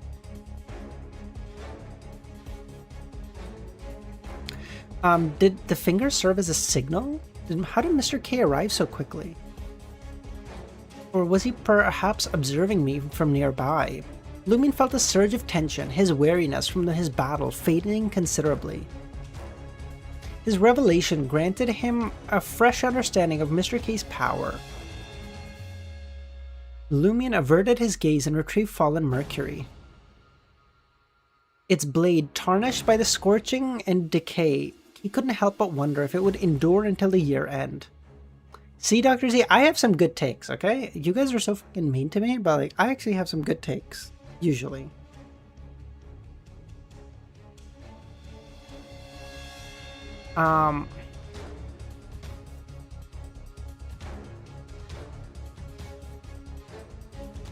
The two victims displayed clear signs of petrification, rendering them motionless on the ground, as their ghastly appearances would haunt anyone who laid eyes on them for years to come. The clothing and personal effects of the deceased and several extensive corrosion, including Harmon's poisoned dirk and Castina's axe. Among them, the few items that remained relatively unscathed were severally special crafted containers with iron hue, emitting a flickering metallic sheen. Although they bore noticeable signs of corrosion on their surface, the liquid contents remained unaffected.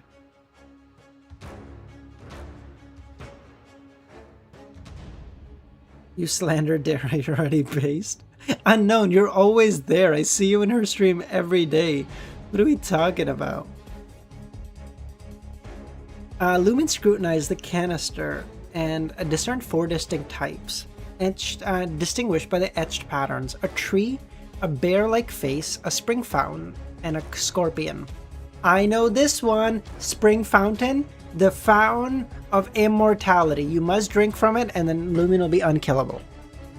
Harmon and Castina each carried one, leaving a total of 8 canisters. Gathering them up, Lumion approached the peculiar scythe recently wielded by Roger. It exuded an ominous aura. It's pitch black, sharp and menacing. It wasn't as compacted as a wheat harvesting scythe, nor was it as colossal as a giant weapon. It lacked the capacity to shock onlookers and measured only half the height of an average person. The moment Lumion's black glove hand touched the scythe, he sensed an ethereal spike extending from it, piercing his flesh and siphoning his life force. He retracted his hand, realizing that his life was no longer ebbing away. Is it a mystical artifact or a weapon akin to fallen mercury? How the fuck do I even move it? Just then, Franca finished her preparation and commenced spirit channeling. Lumion turned to Roger's corpse, carrying the 8 canisters, and communicated with Franca. Inquire about the purpose of these objects and how to transport the scythe.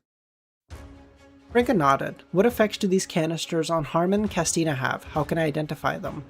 The tree pattern one is a bark agent. It toughens your skin and muscles, rendering them as resilient as trees.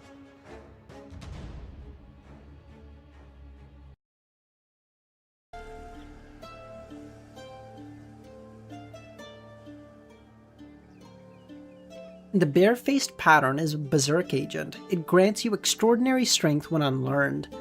The spring fountain pattern represents a healing agent.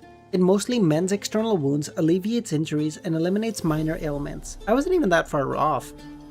The scorpion pattern is scorpion poison, mainly used on weapons to induce arrhythmia and respiratory paralysis, ultimately leading to death. How do you transport the scythe? Franca asked. In my study, there's a large wooden box. Put it inside quickly and you can take it away, Roger replied. Is the scythe a mystical object or a beyonder weapon? It's called Harvest Sacrifice.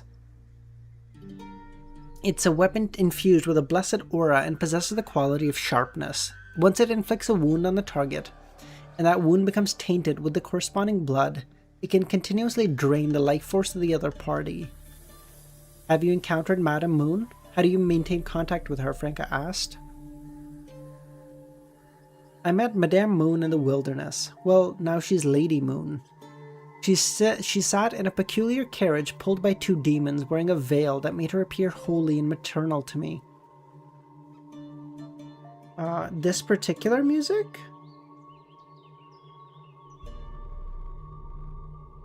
I don't know what this...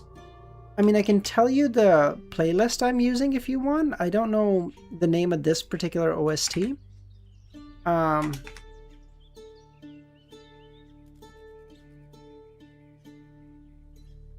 It's at 1 hour and 55 minutes in this playlist. I don't know exactly the name of this one, unfortunately. But you should be able, with that, you should be able to find it pretty easily.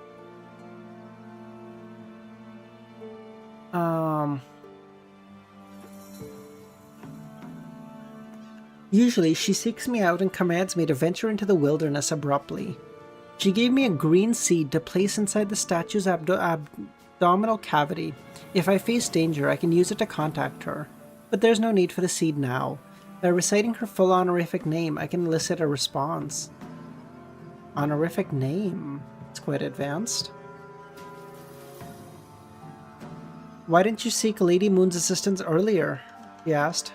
I can win this, Roger replied. You clung to your delusion right till the end, huh? Why are you supporting COI I'm?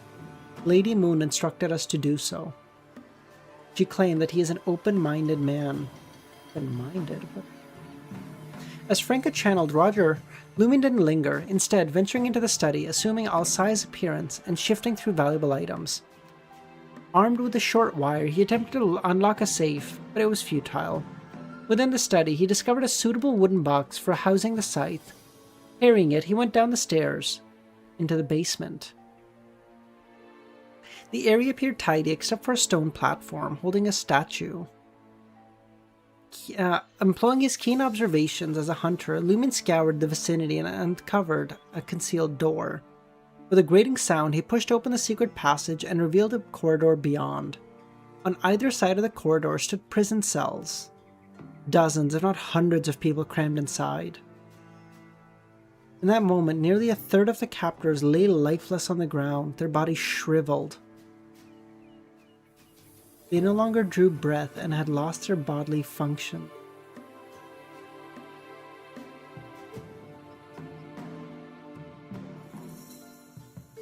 Dude, fucking kill, just fucking, oh my god, he deserves so much worse.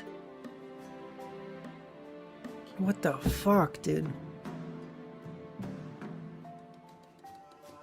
Lumin's gaze swept over the trembling individuals as he noticed numerous sinister and peculiar symbols etched upon the ground.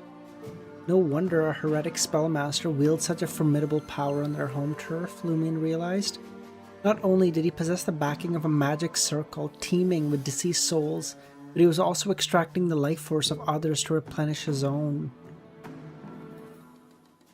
Oh, that does make hundreds of people that he's siphoning from. Yeah, no shit, he's formidable. And you still got nuked by a Sequence 8. Oh, you fucking loser. Balancing the wooden box in one arm, Lumin retrieved his revolver, pressed it against the door of a cell and pulled the trigger.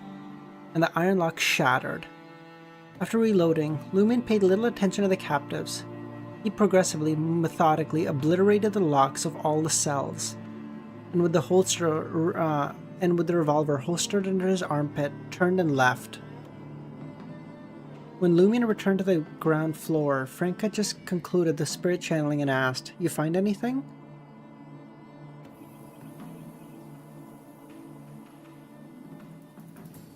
It should suffice for storing the scythe. I couldn't access the safe. It's possible the servants fled to the second floor of the garden. I didn't see them. Don't concern yourself with them. As a follower of an evil deity, they will meet a swift demise once their protection wanes. Furthermore, we have disguised ourselves adequately to avoid recognition. Pick up the Harvest Sacrifice. We leave now. Oh, by the way, the scythe is called Harvest Sacrifice. Is this the David? Is this the infamous David that we were referring to?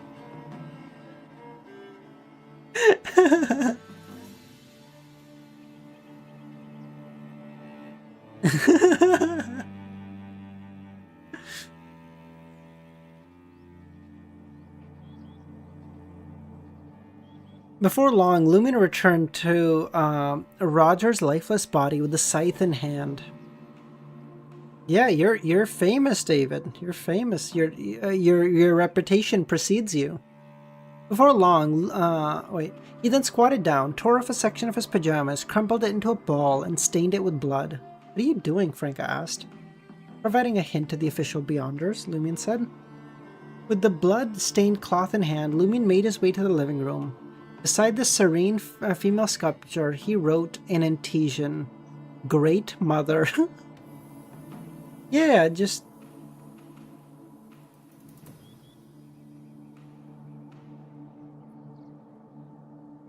Having completed the task, Lumion discarded the cloth and headed to the door. Why does it seem so... Okay, I will say, I would have liked if someone told Dara, like, putting me in F tier is kind of a dick move, but, like, it's fine. No, it's fine. Like, it's fine. It's fine. Behind her, the dark flames materialized and ascended, consuming the traces left by both of them and the lingering spirit bodies of her deceased. Shortly after, Franca scattered shimmering powder and recited the incantation of invisibility and disappeared from the foyer. Lumion pushed open the door and confidently stepped out onto 126 Avenue de Marche.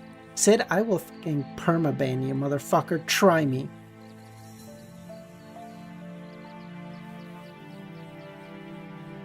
Oh, I do remember talking to David. Yes. Oh, yeah. Okay. Thank you, Unknown. I do remember that conversation. He wiped his face clean and adorned his normal attire. In the next moment, Franca transformed into a hooded figure draped in black clothes, retrieving the ring of punishment from Lumion. The witch glanced at the unconscious Poison Spur mob member, Alsai, and said to Lumion, who was about to depart, "Aren't you going to take care of him?"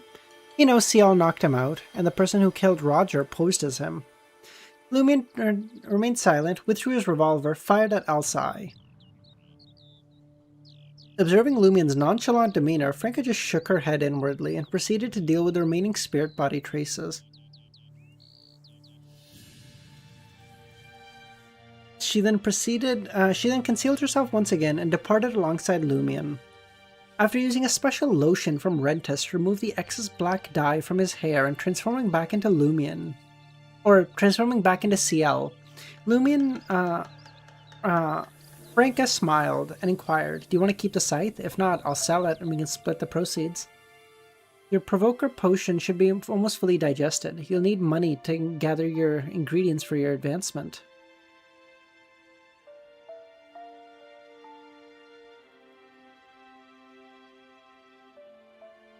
It's a slender Listen, Listen, I helped her set up her stream. I was just F tier? Come on. So mean. I'm so nice. Yeah, I'm...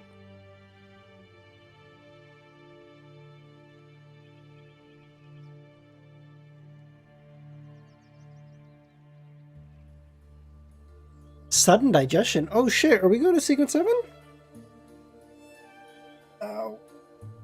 Upon Franca's mention of advancement, Lumion felt an urge to make preparations. It wasn't that he didn't aspire to be a Sequence 7, but the Hunter and Provoker formulas were bestowed upon him by Madame Magician, making them easy to obtain. His plan was to wait until the Provoker potion had fully digested before writing a letter to Madame Magician, inquiring about the price for obtaining everything needed for his advancement. More importantly, Lumion knew that Madame Magician possessed a pyromaniac characteristic. But now that he thought about it, he felt that he should make additional preparations.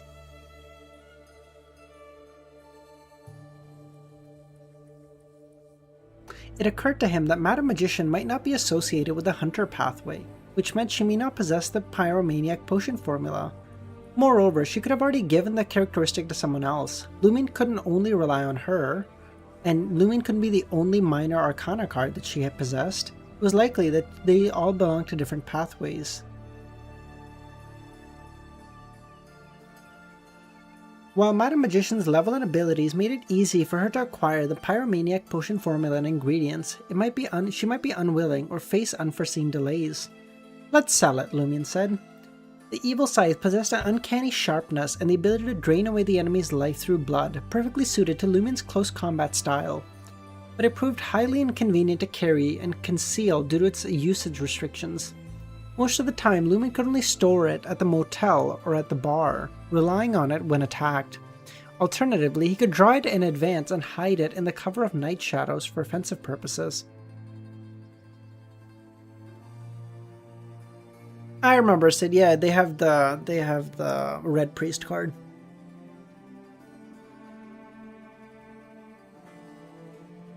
But thank you all the same.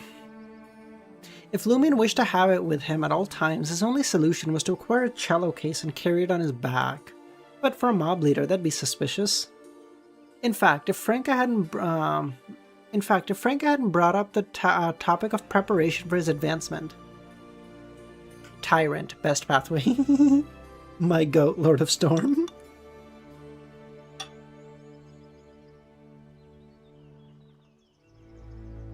In fact, if Franca hadn't brought up the topic of preparation, Lumion would have deemed his current stash of 4,000 Vril d'Or sufficient. Or far from sufficient, rather. He needed to acquire more funds. Keeping the evil scythe wasn't a problem, as it could still prove useful in certain situations. If necessary, Lumion could use the mystery prying glasses to disguise himself as a musician, carrying the cello case on his back. Frank aside, I suppose selling it is actually our only option. It's quite good, but it doesn't suit my style. How about we each get a canister? She then gestured at Lumion's waist. To be honest, Franca wasn't particularly interested in the Berserk agent or the Bark agent. She only desired the poison and the healing agent. However, considering Lumion also required poison for his weapons and healing capabilities, she opted for a fair solution. Okay, Lumion agreed. In the dead of night, outside 126 Avenue de Marche, a group of police officers formed a barricade to keep pedestrians away. Within the house, Angolme de Francois stood before a delicate female sculpture, his gaze fixated on the words behind the sculpture. Donning a row of golden buttons on his chest, he remained silent.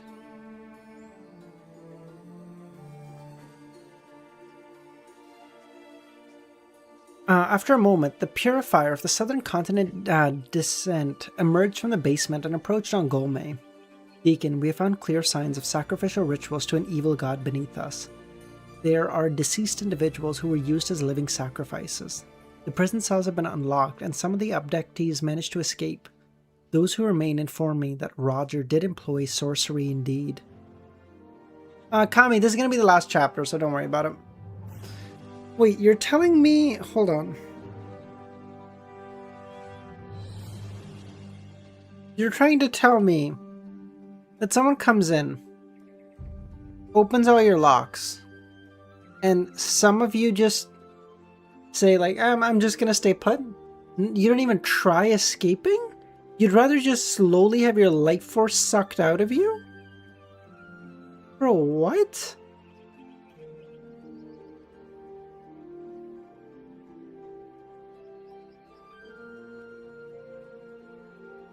Angolme listened impassively, scanning his surroundings, and asked, did none of you notice the significant number of people gone missing? Who was it that claimed the market district housed only a handful of controllable Beyonders? Who suggested that arresting them would only pave way for new criminal organizations? His voice, filled with anger, reverberated through the living room of 126 Avenue de Marche. Pushkar, I don't, strictly speaking, eat lunch. I'm trying to cut right now. So I have breakfast. For breakfast, I had eggs and cereal. A pretty normal, chill breakfast. I will have like a protein bar and protein shake before I go to the gym. And then I'll just have dinner when I get back. I find it like a pretty easy way for me to go about my day and like, because I don't really need breakfast, I don't really eat it, so it's kind of whatever. So, or sorry, I don't eat lunch, sorry. Good lord. Yeah. You gonna have for dinner? I don't know, whatever mom makes. See? Fucking cool. I don't. Listen, I don't cook, okay? My cooking abilities are limited to like fucking instant noodles.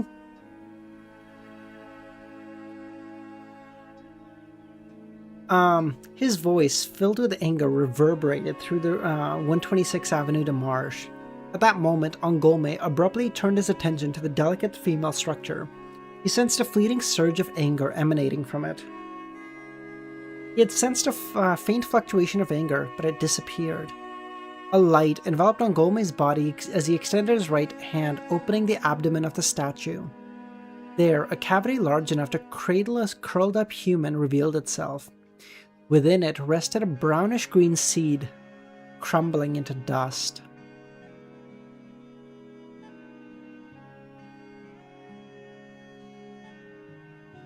So he did summon the Madam Moon, and he lied when he was being spirit summoned? Because he said, like, I have to put this green seed or whatever, like, I have to put this sensu bean in there. Okay, Dr. Z's Walter White, what the fuck? On the second floor of Salle de Balbry... no. On the second floor of Salle de Balbry, Lumion furrowed his brow abruptly. What's wrong, Franca asked. My provoker potion has been fully digested, Lumion said. Could it be that some important figures were provoked by... Oh, you dickhead. He put something in there. Oh, you piece of shit. Perhaps Lady Moon, or maybe an official Beyonder?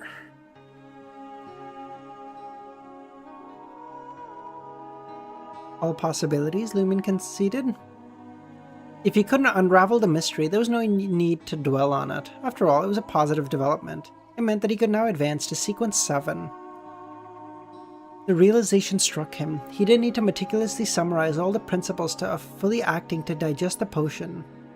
By summarizing a portion of the acting principles and constantly receiving feedback while performing, he could rely on quantity or the accumulation of time to digest. Hence, most Beyonders can rely on time and fortune encounters to digest their potion without being familiar with the acting method, Lumion realized. After distributing the agent and deciding to sell the remaining spoils for money, Lumion bid Franca farewell, eventually circling back and returning to Auberge de Côte d'Or. As he reached the second floor, he noticed the door to room 206 stood ajar. Curiosity piqued, Lumion looked inside, spotting Gabriel. You're back, he said. You haven't been arrested yet? Lumion asked.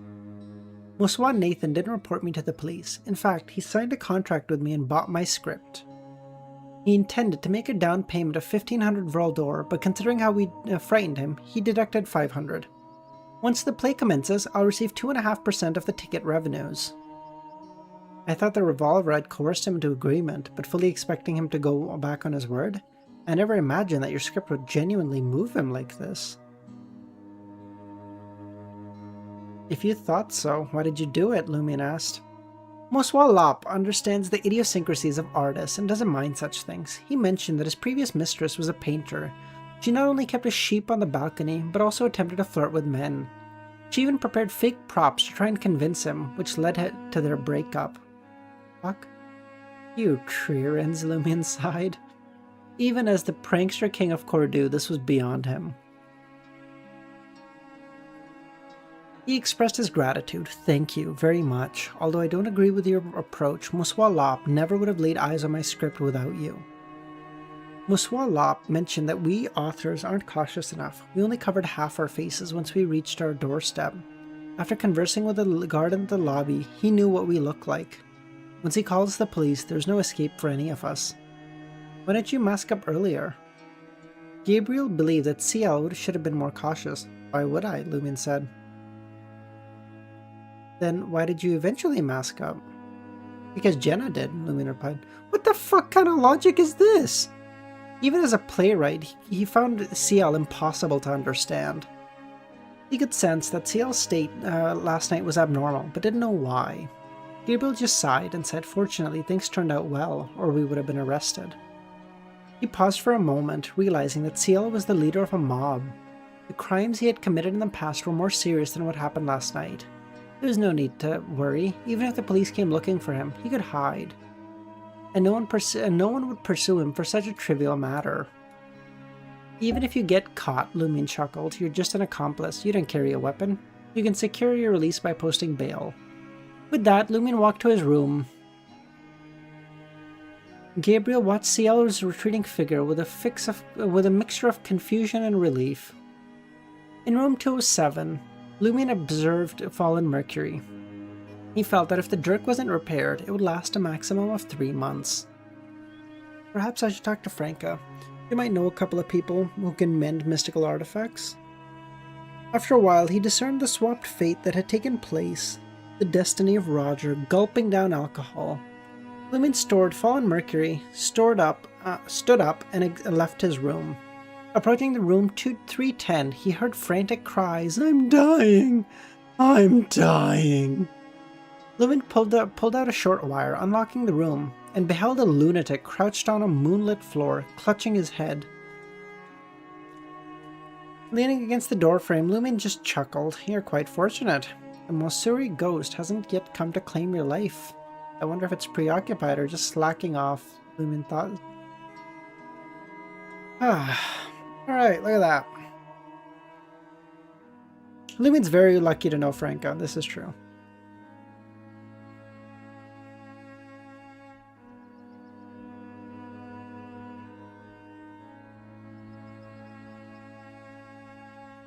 Alright, let's do one more chess game and then we'll call it for the night, alright?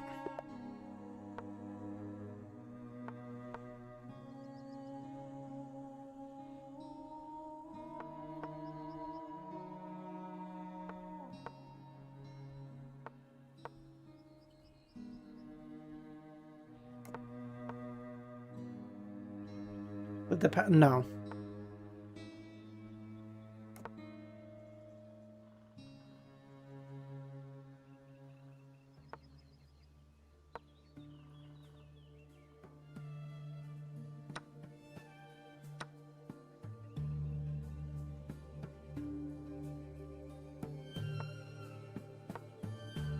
I know what the password game is, it's just shit. Can you just move your queen here, please, by chance?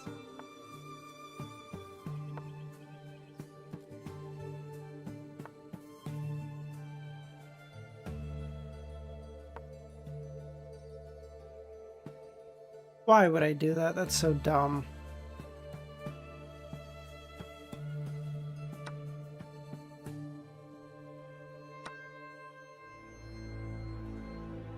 Okay, that actually worked out.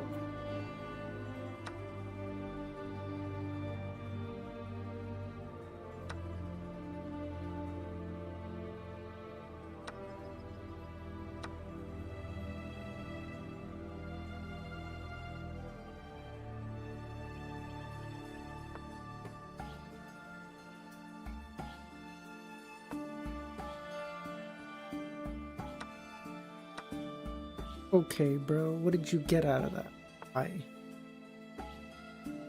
Here.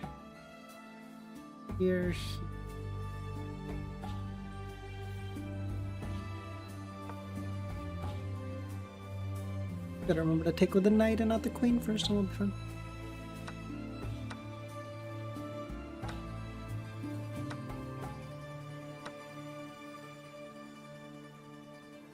Not fine. Not fine at all.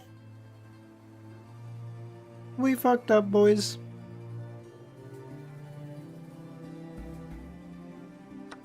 Oh, boys, we fucked up. We fucked up. Wow, we fucked up. So bad. We have lost our brains. Yeah, no, it's over. It's so over. It's Goj over, bro. Up here.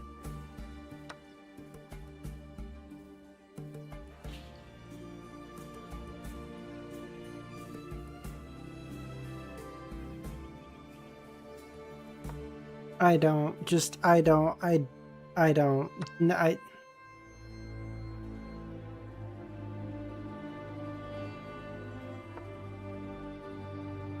Oh, you can just go. No. Fuck.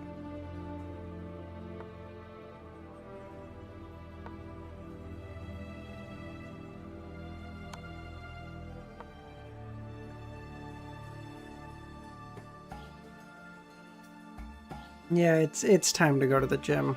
I don't know what that was.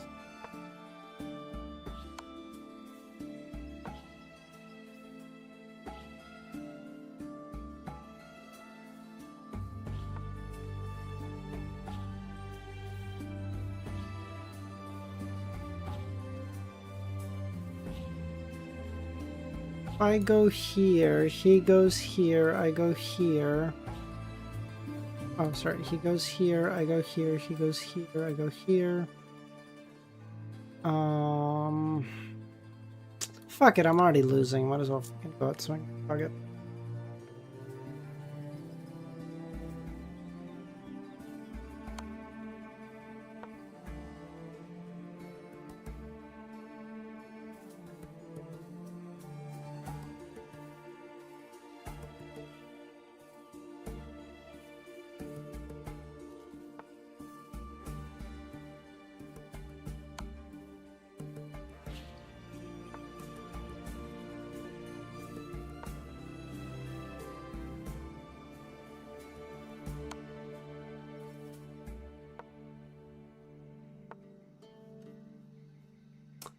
Fucking bitch, dude. Oh my god. Fuck it. Good ball. At this point, I'm just going for a stalemate anyway, so fuck it.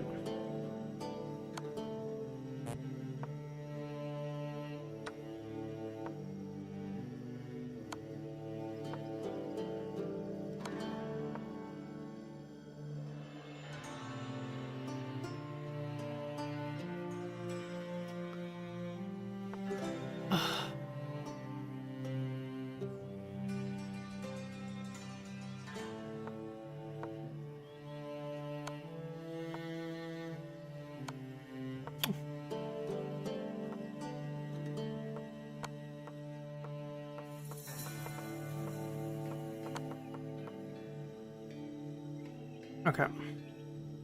Gonna go here. Okay. So that's gonna block off this. That's gonna block off this. Here. The white squares are still available to me, which kind of sucks because they're all on dark squares. And now I can just do a ladder mate. If manages to fuck this up, that'd actually be genuinely impressive. Ah, there. GG's.